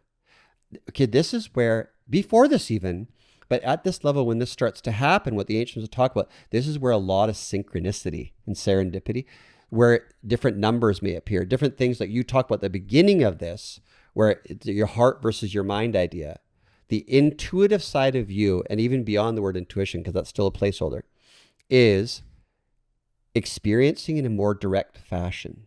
I like to bring this one up right now, that the more you see through things and get out of your head and into your heart, means you're not thinking anymore. So it's really interesting, because now you can't have your cake and eat it too. You can't think about the fact that you're in your heart. Is the idea of these Russian snipers, Soviet snipers, when I think it was before the war on drugs that the Reagans did back in anybody knows in the 80s, is the Soviets had that sniper unit. We've talked about this. Yeah. And they're all elite snipers, and they have a plus or minus range going through a new obstacle course where they don't know where things are going to pop up. And that they broke the group in 3. And the first group that had nothing was pretty much the same. The group that had microdose of psilocybin. Why I'm using psilocybin magic mushroom tiny dose is it helps you get out of your head into a deeper part of you. I'm not recommending everybody doing all these different things, because it's hard. If people use drugs to enter, it's easier to get caught up in ego trips where you think you figured out the world, like we talked about earlier, and everybody else hasn't, kind of idea. Well, it's kind of a concept. I'll just pause you real quick. There's a concept there where if you're using psychedelics, and again, I've used psychedelics, I'm not poo-pooing those things, right? But exactly. If you're using the psychedelics, it's like, here's an analogy. It's like you're floating over the forest, examining it from up high. If you get to that place, which you're never going to get to the hallucination state, of course, without psychedelics, but if you're at that place of seeing through all of the noise that's going on around you, then you're actually in the forest, walking through the forest, enjoying all of it. And the forest is and then, you're surrounded. You know that, so Padmasambhava, which they call Guru Rinpoche in Tibet, he said, because there's a danger of when you get the view is too expansive and profound, that then you behave in ways that are not very good, because you're still conceptually trying to identify with something that's beyond concept. He said, view as high as the sky, actions as fine as sifted flour. So basically, you're in the forest, you're seeing it from up high, but you're still in the forest, and you're intermingling it all the time with that view up high, which in this case would be the heart view that's not caught up in the whirlwind. And you're expressing yourself in very fine ways that to some people can feel rugged, and to others can feel merciful. Like, when you talk about ancient traditions, there's the merciful aspect. Everything's got to be peaceful and pleasant and everything. But then you see there's tons of enabling in that. And there's also the wrathful, right? Or the forceful, that kind of idea. That's also compassion. And that's in some cases. So in other words, skillful means can sometimes be what you think are not skillful, because if you have a dogma of how everybody's supposed to act, that's not natural. Again, that's indoctrinated in the education of today, how you're supposed to act. And anybody who acts outside that is wrong. And there's judgment and ridicule and shaming. That's how you know there's control. And they get medicated. Right, exactly. Hypermedicated and all these diseases that you label. Again, every time you see more and more labeling of anything, you realize you're going further away from the truth, from the reality of the world as it is, because everyone knows this intuitively. The simpler, the better. The simpler the expression, the more true it is to the reality and the nature of the way things are, because things are in interdependence and flow. And that's actually quite elegant and simple. The more contrived it is, you're trying to create all these ice cubes everywhere, and they all bump up against you and nothing are alike anymore, and nothing's joined anymore. You're basically taking something that's in a state of flow, completely interdependent, flowing, and making it as if it's some kind of permanent, singular, independent unit of ice. It's not real. We cannot capture the reality. We can flow with it, but we can flow with it in a sense. The heart flows naturally. The mind tries to grab. The idea of what we think of as mind is it's constantly trying to grab like a monkey at the next fruit in the tree. It's never happy with this one. It's trying to grab the next. That's why they are talking about the monkey mind, right? A monkey is not happy with having one thing. It wants all these things. You can see that sometimes with dog, you keep throwing things at the dog and it wants all these different toys to go for everything. You keep it all spazzing. And they talk about a lion. If you throw a stick at a lion, it goes after you. Yeah. So basically, we're trying to go after you. That we're trying to be the lion instead of the dog in this case. And when you use teachings from all these ancient lineages about how to look at yourself and see what you're grabbing onto as you, and we can get into a whole different topics on this and different techniques, but you find your own. It's a lot of times it's body. Sometimes it's a part of your body. Sometimes it's your mind. A lot of times mind too. Where is that in your brain? They think, right? It's often never the heart. But in the ancient times, that's because the head is not resonating. It's acting like it's a master when really it's supposed to be a student of the heart. The heart is technically the master. In ancient times, they talk about this. So the language, getting past that conceptual or knowledge obscuration, that nyāvarana, instead of the sound one, which was the emotional, kleshavarana, is now you're going deeper. Because now your mind is getting less and less in the way of trying to grab onto something. It needs something to grab onto.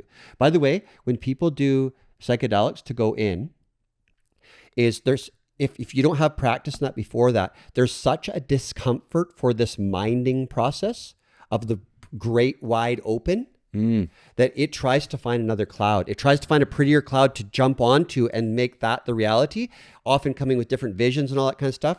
Almost feeling like you're starting a new religion or you've got the depth of view. Why is everybody's different then? Because those are still provisional. Those are still elements maybe of your deep psyche that are expressing in your form how you're comfortable with, but you're still not released. So the idea of release is getting past even those and then dropping out. But by dropping out of that, you're dropping into your true nature, which is super expansive, profound, tons of energy in there. And confident that you don't, and empowered, so you don't need to give up all your authority and everything in the freeze response to all these other people and say, I got to listen to them, even when they sound super smart. By the way, that's what Socrates was going on against back in the day. He was arguing, the sophists were being basically co-opted. They were utilizing these elegant or eloquent sophists, which didn't have realization of the truth, but were very good in discourse and argument, to then discourse against people and overwhelm them. And if they couldn't overwhelm them with their logic, which was faulty logic, but it's too difficult if you don't know, then they would overwhelm them with shame and things just like they're doing right now in today's times. So you won't get caught up in that. If people start slinging stuff at you in this state now, even before that, but now the more and more comfortable, you don't care. Because it's not you anymore. It's not like you're trying to prop yourself up in hope and fear and poverty mentality. I need to pump myself. No, you said whatever. I'm just trying to talk about the ancient wisdom. Why do you keep on insulting me? It's not me. Anyway, the idea is less and less do you care about yourself. You know this from meditation, that.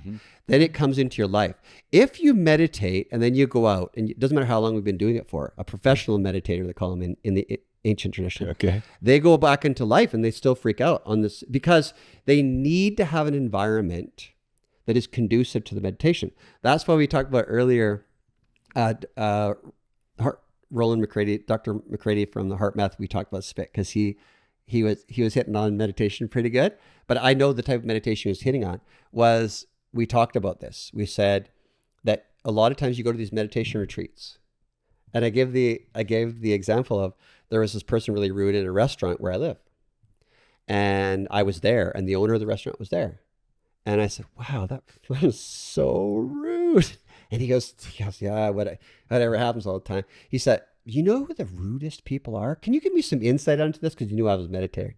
The rudest people that we have are these people that go to this one meditation retreat. Oh, no. When they come out, when they're finished. I say, "Oh, I know what you're talking about." I said, "You know when somebody wants to have something and they get a taste of it, but then they think they have perfect circumstances to have that again. So then everything outside of that and everyone and everything becomes irritating. So now it's almost like you become more irritated when you go out. And then you're just like, oh, why can't I just go back into the meditation room on the pillow?" And that's the whole point. That is not meditation. That actually is a prelude to try to get you some calm. But if you then take that out into the world, you can actually become more angry, more of a superiority complex, all this stuff, because you think, I get it, and these people are disturbing me. This is disturbing me all my life. And then you start freaking at the world and angry at the world, like a lot of activists can become.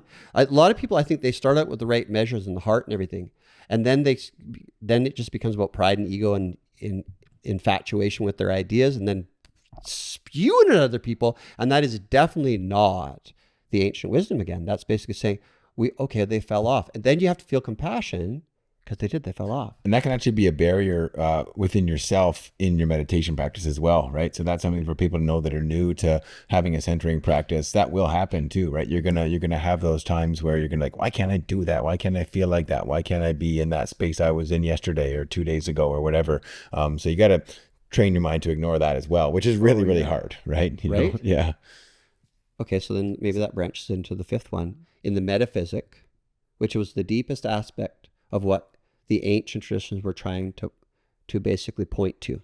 Like they call these pointing instructions, or an often old expression is this whole level now, the metaphysic, would be fingers pointing at the moon.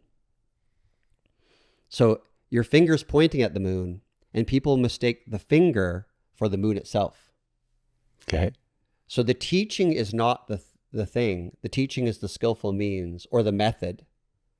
The upaya, the skillful means or the method or the teaching or whatever, whether it be conceptual, experiential, whatever.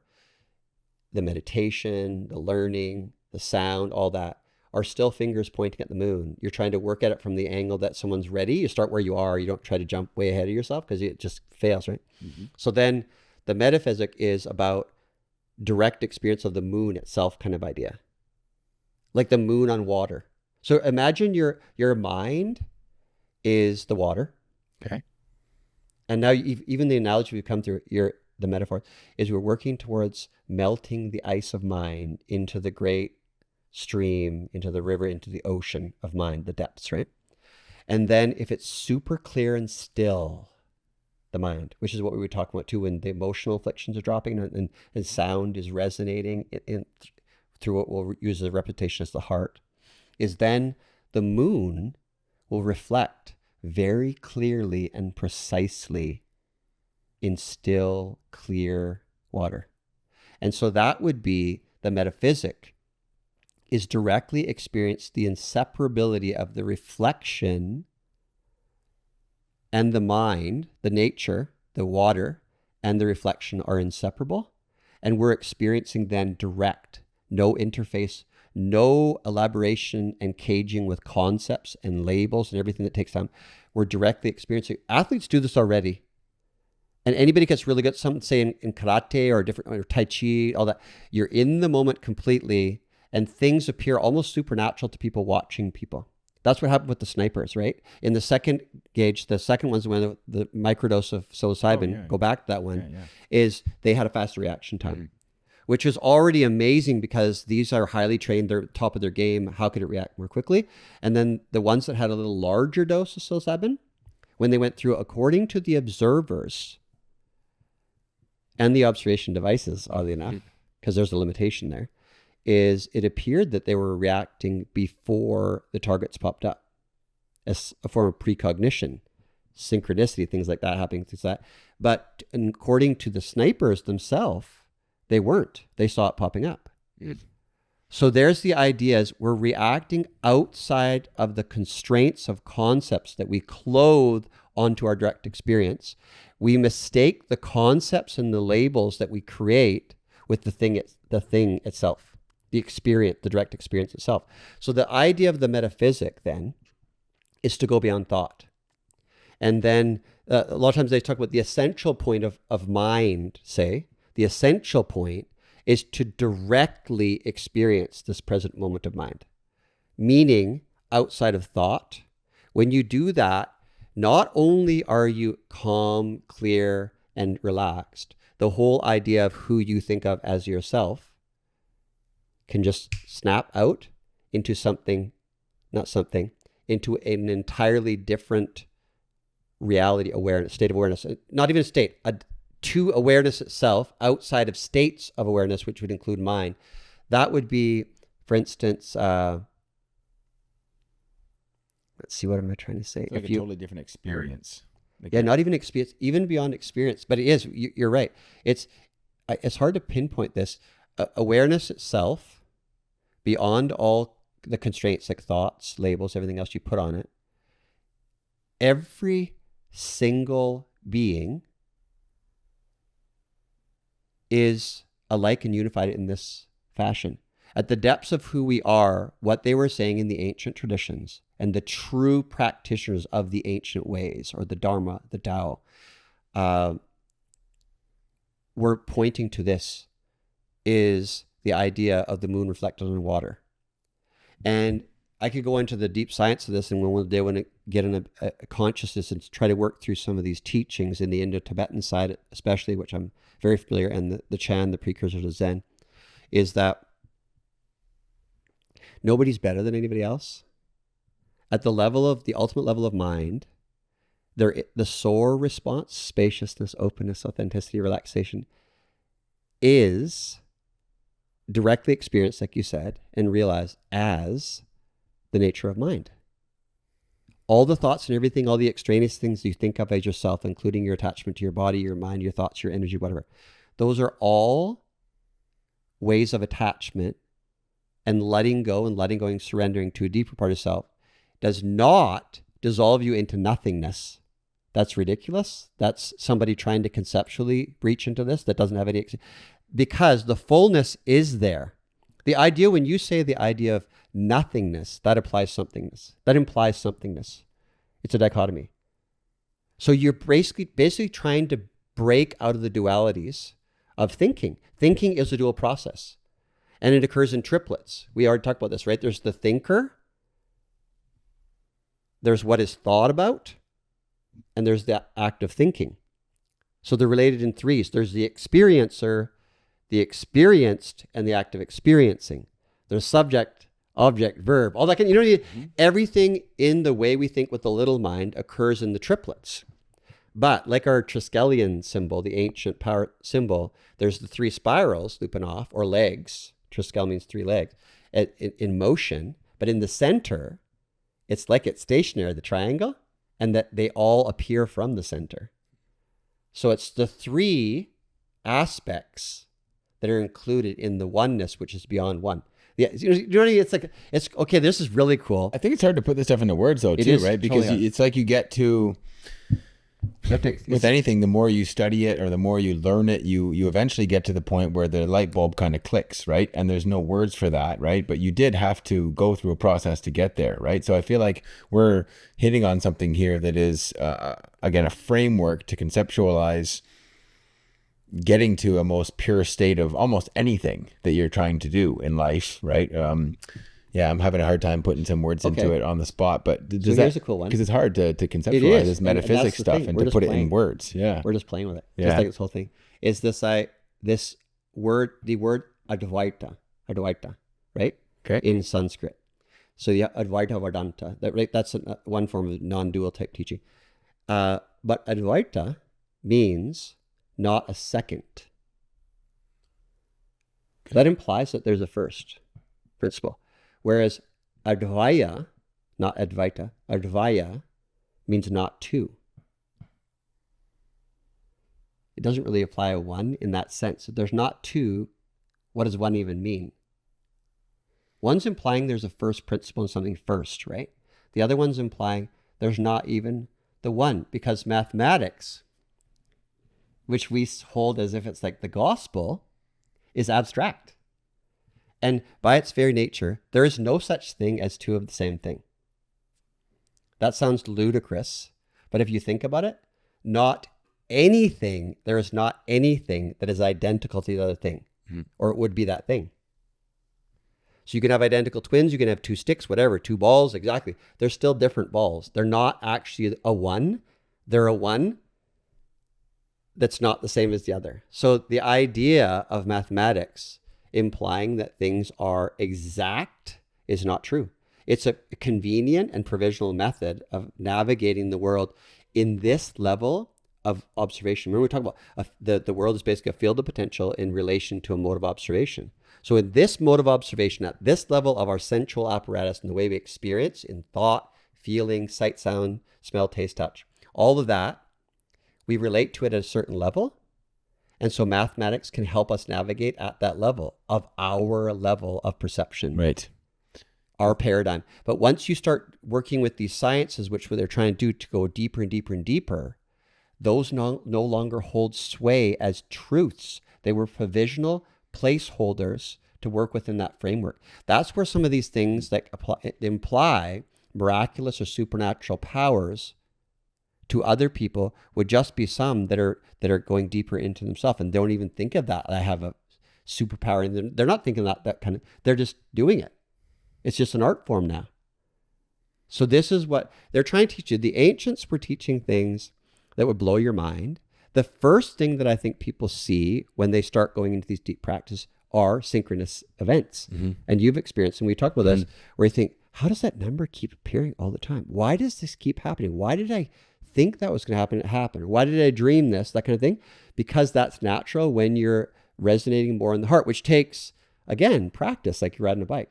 And also, the mind wants to, the mind tries to tell you that's boring to say in meditation, right? That's what people, I don't have time for meditation. Yeah, you do. 1 minute of breathing is a meditation. Everybody has time for that.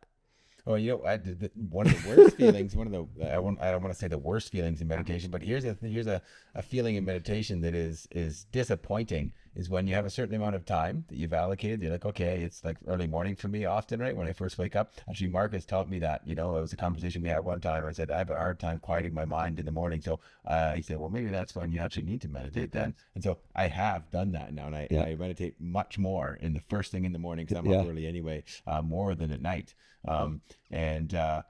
But getting to a point where you feel like you're really settling into the meditation, and then you know that you don't have any more time to do it, that's a very frustrating place to be, right? So I don't know how that ties into what we were thinking there, but I just wanted to mention that. No, but it ties into rhythms. Like, for instance, you have these different times when in ancient medicines, we've talked about this before, where there's basically, if you want to call it, more energy occurs in that functionality of your being.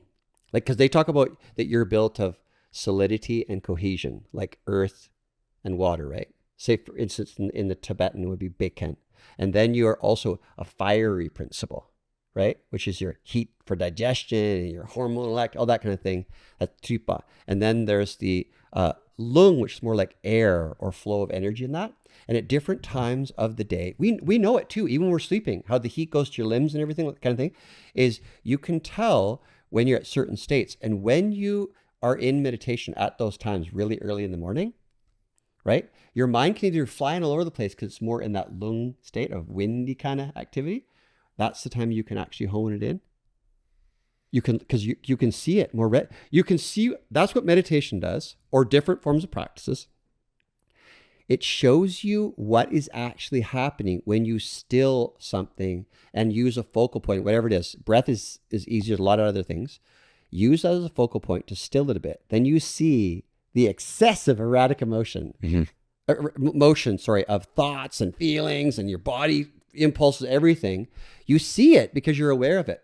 And then you say, why would I want to do this? It makes my mind go crazy. No, it doesn't. The waterfall effect that's always there. You're just not paying attention to it. So then you start to think, oh my God, my mind is all over the place. How do I even navigate the world? Whereas other people who are in that state, say we're all doing that, is you think that's natural. And then you look at a meditator and say, how could they navigate the world? Because you're thinking they must be out to lunch kind of thing. But it's the opposite of that. And I think that's the danger too. There's a lot of different forms of meditation. That's the problem. And meditation, the word itself is often confused with contemplation, like in the Christian tradition, contemplatio. Dominio contemplatio would be more like meditation. And meditation would be more like concentration. And then mindfulness is misused all over the place, like crazy, right? That mindfulness of this, mindfulness of that, and mindfulness is typically mixed with awareness. They call it in Tibetan, it's dren-shape mindfulness aware. So you're mindful or recollect basically what you're trying to do is basically stay with the breath or be present. You're remembering that. And the awareness is awareness or familiarization and direct experience of that mindfulness. They come together like two wings of a bird again. So they're always using these skillful methods to try to get you to see, are you stuck and you're still conceptualizing something? And are you trying to create a super self, or are you trying to see through yourself? And that's the danger too, right? Because I think a lot of people, when you think you're creating a super self and you're chosen or better, whatever, that's all right away. That's a major signal that you're on the wrong track. And then you don't get worried about it, because if you see it, that means you know you're on the wrong track. And then you just, because sometimes it's actually strong and gives you a sense of boom, let go. It could be better. But if you don't and you think that's the truth, this idea of a super self, we're looking for trouble, because that's how we create war and everything else in the world, and also masters and servants and all that kind of stuff. Again, disempowerment is something that authoritarian style people use. And sometimes you think because you have a form of governance in the world outwardly and in yourself, the way you govern yourself, that it's democratic or equal, but it's exactly the opposite. If you look at it more closely, it's about, I have my way. It's my way or the highway. You better start acting like me, otherwise I'll turn against you. You know what I mean? So I feel like we do that to ourselves though too. Mm-hmm. And we berate ourselves all the time. But once you start seeing that there's nothing good about that. If you do it and then you let it go, you say, oh, like feeling shame or feeling your conscience is good if it's momentary and you catch yourself. But if it keeps going into regret and all these different things and resentments and anger, obviously that's a problem. Mm-hmm. And so I feel like, and also if we place too much importance on the content that's going on rather than the awareness, we're stuck. Right. And the content is the emotional affliction and the moving emotions, energy and motion, and the thoughts. They're not real. You can't grab onto them. So, and to try to summarize this in my head, is that's how you arrive at the metaphysical state then of these 5 stages. So you've been trying to verbalize what that metaphysical state is, but maybe in this framework, that word I keep using, but in this framework, maybe that is the finish line, right? That you have arrived there, and there's you don't have to explain that. You don't have to. You'll know when you're there, because you can't explain it anyway, right? And it's always there, actually, and it's with everybody. Yeah. It's about becoming aware of it again. That means that nobody's better than anybody else. Mm-hmm. It's just that there's like the whirlwind stronger. Yeah.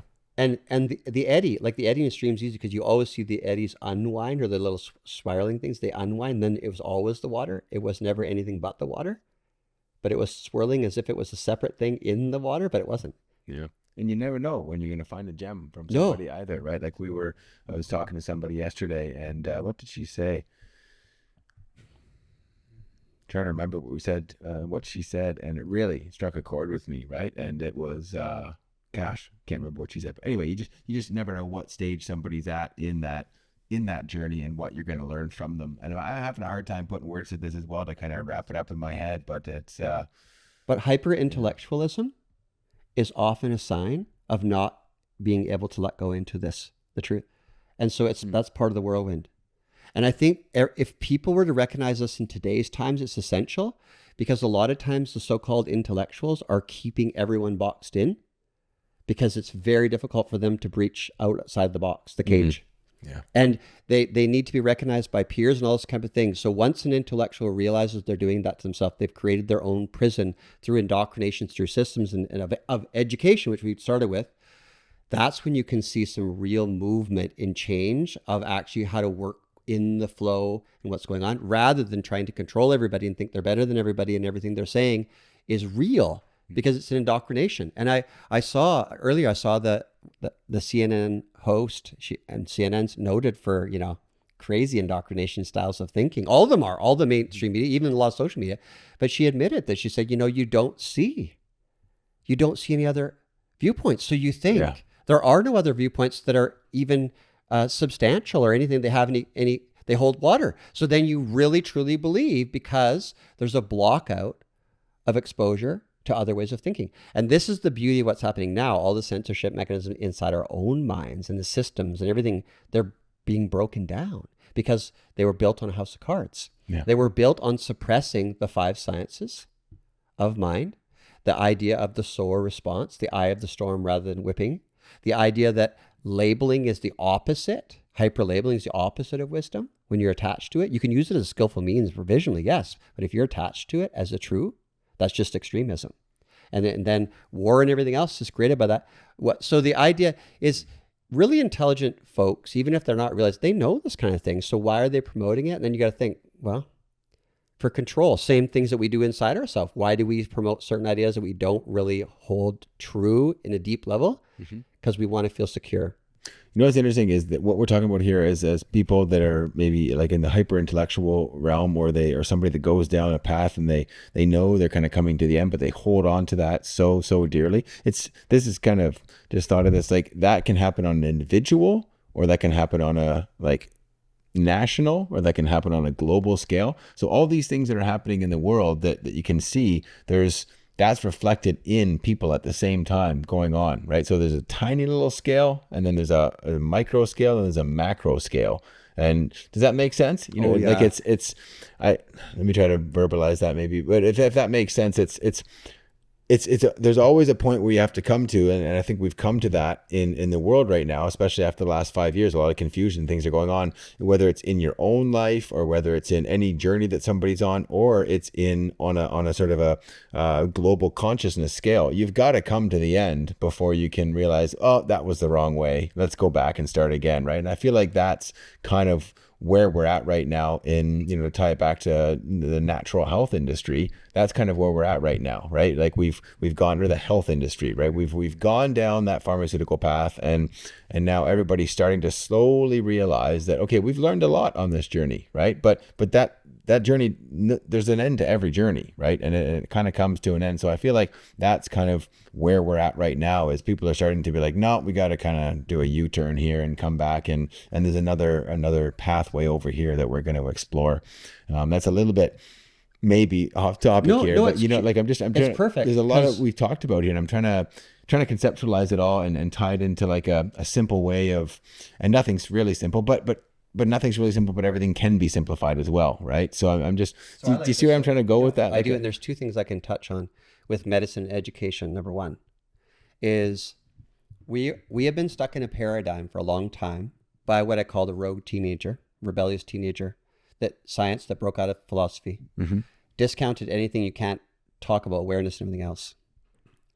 And all the systems have been built upon this renegade teenager's idea. Sorry for the teenagers out there. We've all gone through this kind of thing. We all come out. It's basically all the systems have been built to prop up these false ideas. And now they're all breaking apart for good reason. Education and medicine are 2 that you can see, where if anybody's read 1984, where they flip things on their head. So basically, look at this. The current treatments of disease are often the cause of disease. the current organizations that state that they're researching the treatment of disease are further causing disease by cutting these paradigms. Same as education. The very things that are supposed to draw out of you the inner wisdom are trying to crust over your inner wisdom with facts and indoctrination. These are all dying because people see they don't work. And then there's a lashing out. We do this in our own self. At this micro level, we do it to ourselves, where when we see that our frame of reference is now shaky, we don't like it. We try to grab onto something again, and we lash out even at ourselves. So the lashing out phase is happening, outwardly, inwardly, and people are distraught.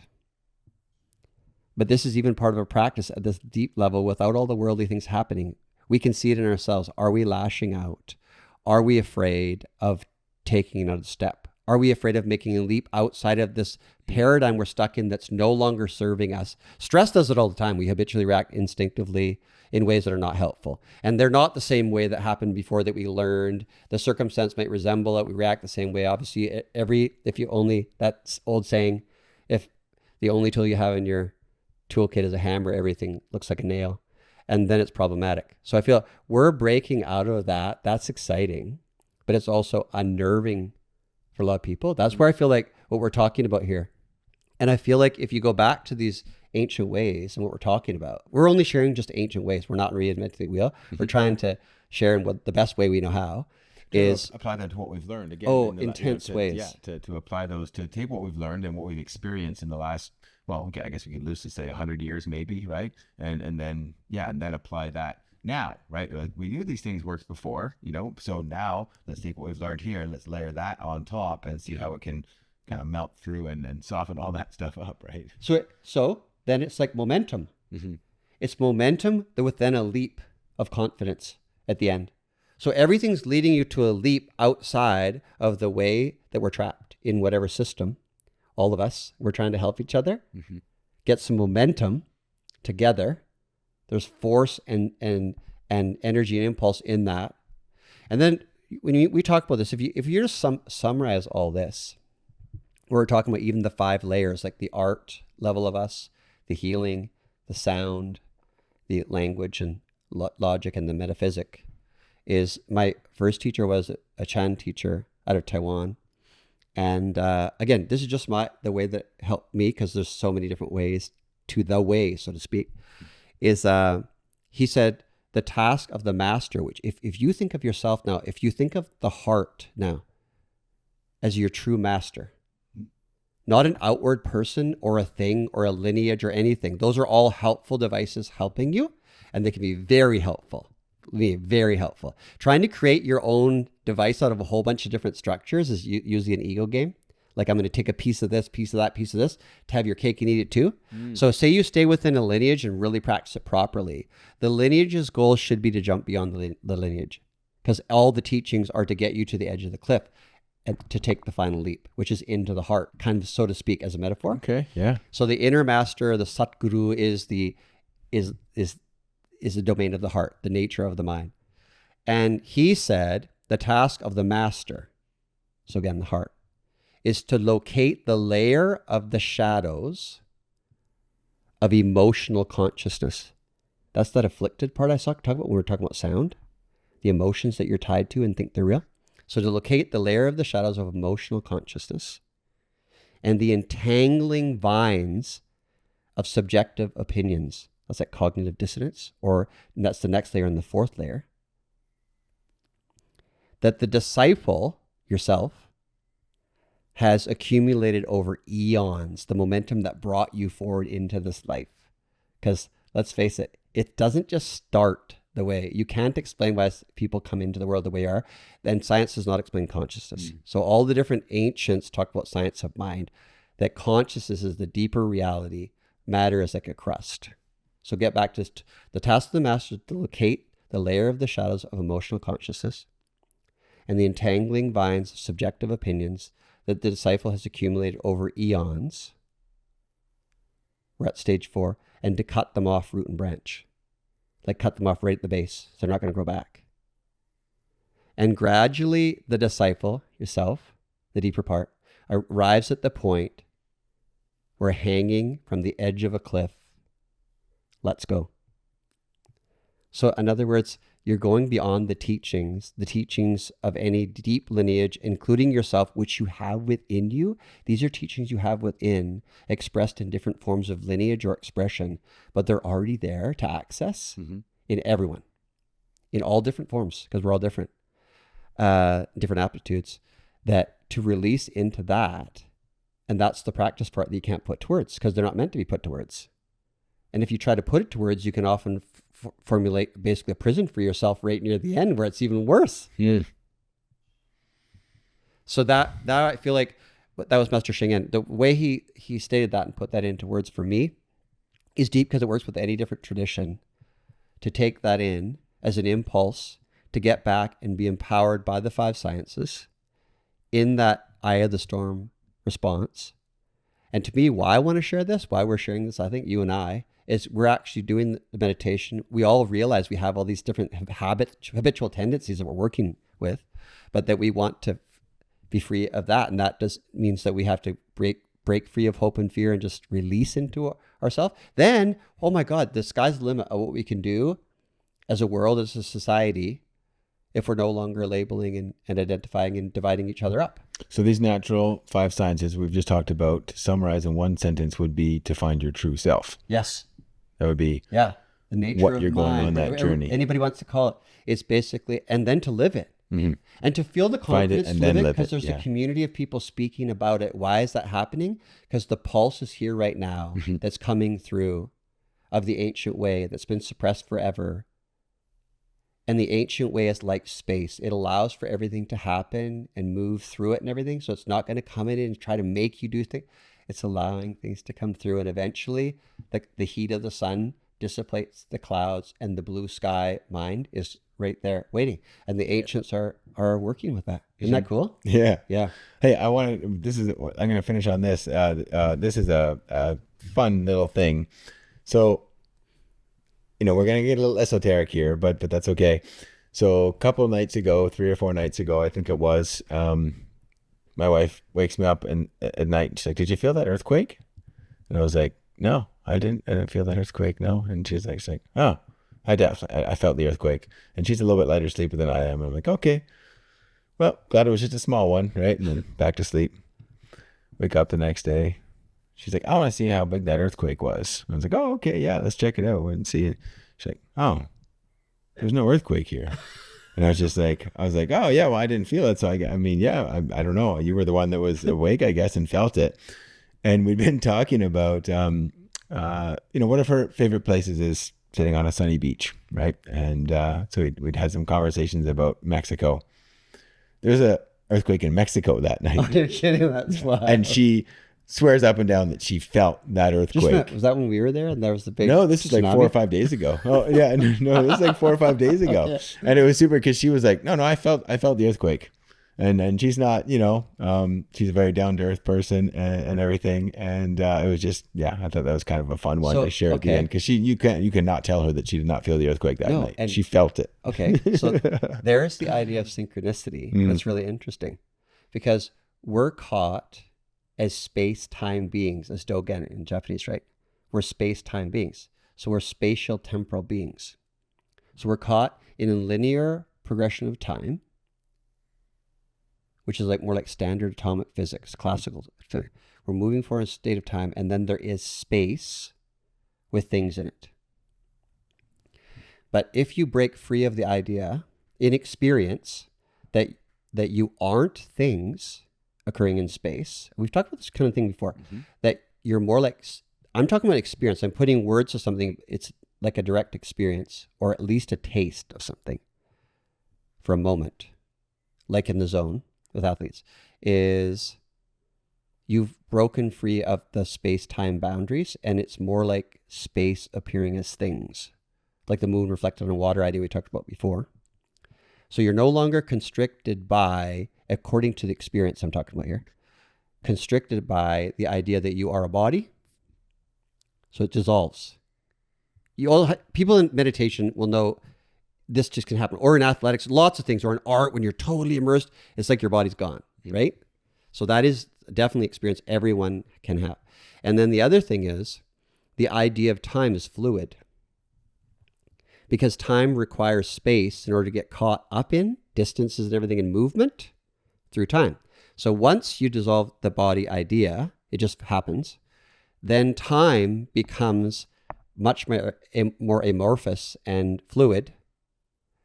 And so in that direct experience, which I would call sacred, arcane, mystery, is that the idea of another tradition of the cross is occurring.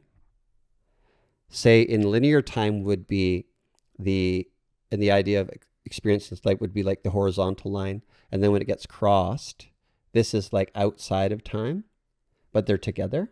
That's like being in the world, but not of it, so to speak, like the old saying, is that then the direct experiences through time, what they talk about, which you would think of as miraculous, could be what experiences like you're talking about that she had. You're not in a direct space. Everything's occurring within this moment because it's not things, it's appearances and awareness. And so you can be tapped in when this cross happens, which takes deep relaxation. And sometimes, like you say, you don't know when that's going to happen. It could just be you're sleeping in a different state. It could be that you just got hit in the head really hard by a ball. I don't know. Or a car, whatever. That all of a sudden in that moment, you breached the space-time continuum, like in Star Trek kind of things. And you were able to experience something typically that you have some type of mental engagement with. Right. Which you said that she does, right? So that is not atypical of even deep states of different meditation practices, but it can also happen, like you said, in the mundane aspects of just sleeping. I think that's wild, because the idea that we discount all that and people think, oh, that's nothing. Oh yeah. Do you believe in this? Do you believe in that? It's not about believing. It's about actually knowing. Like the idea, believing implies that you don't know. That's why you say you believe, or I think. I think or I believe means you don't know. Direct experience is outside of thought and even outside of feeling per se. If we can get caught more in that idea, outside, non-conceptual, direct experience, then we don't get caught up in arguing. And we also can experience things outside of what we think is the norm. And we don't have to talk about them because they just freak people out. They might call us names. Which is okay too. Yeah, it helps. Yeah. This has been great. Yeah. Yeah. I had a lot of, I feel like my extra lion's mane dose today is going to be important, and good sleep tonight to rewire all the stuff that we've been talking about today. And that's something I've been playing with, is as I've been more really working on my mountain biking skills, is taking more lion's mane to see if I can help with that at 43 years old. You know, I can use all the neural sort of reformation I can get. And so we'll see. It's getting, I think it's starting to feel some, and that's, you know what, and I know I do these analogies or these metaphors too often maybe, but like mountain biking is, again, it's a really good one, because like when you're going around a corner and you're trying to learn how to do a berm, a corner, which has like a sort of a side to it, right? You're trying to learn how to do that. You first have to get the skills. You have to get taught the skills or learn the skills somehow. And then you've got to practice. And then all of a sudden one day you feel inertia. You actually feel that happen around the corner, and you're like, whoa, that is completely different from every other experience I've had so far. And that's been happening recently, where I've got and you need confidence for that too. Like you have to have confidence, and you also have to let go. Yeah, you have to let go, and you have to trust that you can do that, because like I've learned these skills. I've been doing this, for years now, mountain biking, but really just trying to focus on honing my skills in these days. And so it is a combination of all these things that come together. And then guess what? It's a feeling. It is a feeling when you go around that corner super fast and you didn't touch the brakes. You're like, I'm not touching these damn brakes this time, right? And you just do it. But you've got to commit to it as well. You've got to commit. You've got to put the time in. You've got to commit. But then once you feel it, it is the whole world's literally changed, right? Like, and you've experienced that, and you can never forget that, right? You can never forget that feeling. No. There's this one trail at Mount Zuhalem that I really like to do. It's a shorter one, and it's just one corner, and that was where I felt it for the first time. If I could draw you that berm right now, right? Because I'll never forget the first time I went around it at that speed and with all those skills employed, which is probably, oh gosh, I don't know. You're literally, to do that properly, you're employing like 7 or 8 things of your body connected to the bike. There's about 7 or 8 things you need to get right to be able to do that, actually properly do that. And I'll never forget that, right? So I like to go back to that place because I can do it there every time, because I have the confidence of that. So I'm revisiting that space where I've felt confidence and I've built confidence to then bring me up to the next level of confidence. Yeah. And I like that you are ending this with a story, because say everything we've talked about today, for me, if you talk about the idea of the art form, inner and outer, and they're all tied together, it's just expressions. And then the healing idea, and then the sound idea, if you're really comfortable in the breath and everything, and then the actual unleashing with language and examination, and then the metaphysic. You could even use what you said, because you said it's about letting, when you let go, and you let go, you have to. Is that even if you're not an athlete like Adam, and you're just, say, taking the breath, is you can practice being mindful and aware of the breath, the 2 wings of the bird, drenche, they call it in drenche, is then you pay attention to a certain point. It's like learning the skills of the bike, right? You're learning how to stay with the breath when your mind wants to loop all over. So same as learning skills. And then when it comes to the course and you're on that berm, and you let go into it and had full confidence, it's like then letting go into the breath. And then what happens to the breath? You said it before. Where did the breath go? Yeah. The same as what you were on the ride. Where did that effortfulness go? It's gone. Yeah. It was effortlessness. Yeah. That's what we're talking about, is if you can get back to these 5 sciences within you, and you could practice them outwardly first, but then actually get them into practice, not just examination with your mind, that you literally, that's where we all are. That's what we all have this. Again, I want to stress to end this, we all have this potential, mm-hmm. and we all have habitual tendencies that come in with, but that we can just let go into it. And it is a completely different paradigm. It's a total paradigm shift. The mind is so much more clear, so much more relaxation. Everything in your body changes. Healing from really deep things like cancer and autoimmune disease and really severe gut disorders, skin disorders that we know are tied to like resentment and all these different issues that certain people have, and they hold them in certain parts of their body. If you can find this and practice this, and you can look into the ancient forms of medicine and the wisdom traditions, they'll talk about these 5 sciences. And then you can work through them in really natural, fun ways at your own pace that, my goodness, it's absolutely life-altering. And we're going to continue sharing this kind of thing and delving deeply into looking at negative stuff too. But again, always with this idea that there's a silver lining. I kind of keep stressing that. I love doing this with you because you're calm and we're going through so much information, but that just is like down to earth. This is right down to earth practices that can change people's life, and they're ancient and they're all coming back. We're just like sort of a mouthpiece for helping it. It's all coming back. There's no stopping it now. Even as we're doing this too, we're learning as we go along here, right? Yeah. Like we're evolving our view on this thing, and it never ends, yeah. Right? But Absolutely. once you've put in some work on something and you get a taste of it, there's no going back after that, right? And I think that's a one thing to really take away is there's a lot of information here, but when something starts to click and then another thing starts to click, and then once you start to get a real taste for it, for that cake now, that cake's fully baked and it's vanilla icing for sure. It's not chocolate icing cake. It's a vanilla cake. This is the original cake. The original cake. I love it. Yeah, with one candle on it. Boop. That's right. So I feel like, say we end with this to say, if everybody think, when has it become educationism? And what can you do about that if it has? And I feel like hopefully we've shed some light on certain ancient things and ancient practices that are super helpful for you at this time. And that we're going to share a lot more of this type of thing. And let us know what you think. we'd love to hear it back from you, what you think, and including on lengths of these podcasts, anything. We'd be happy to hear it and to alter.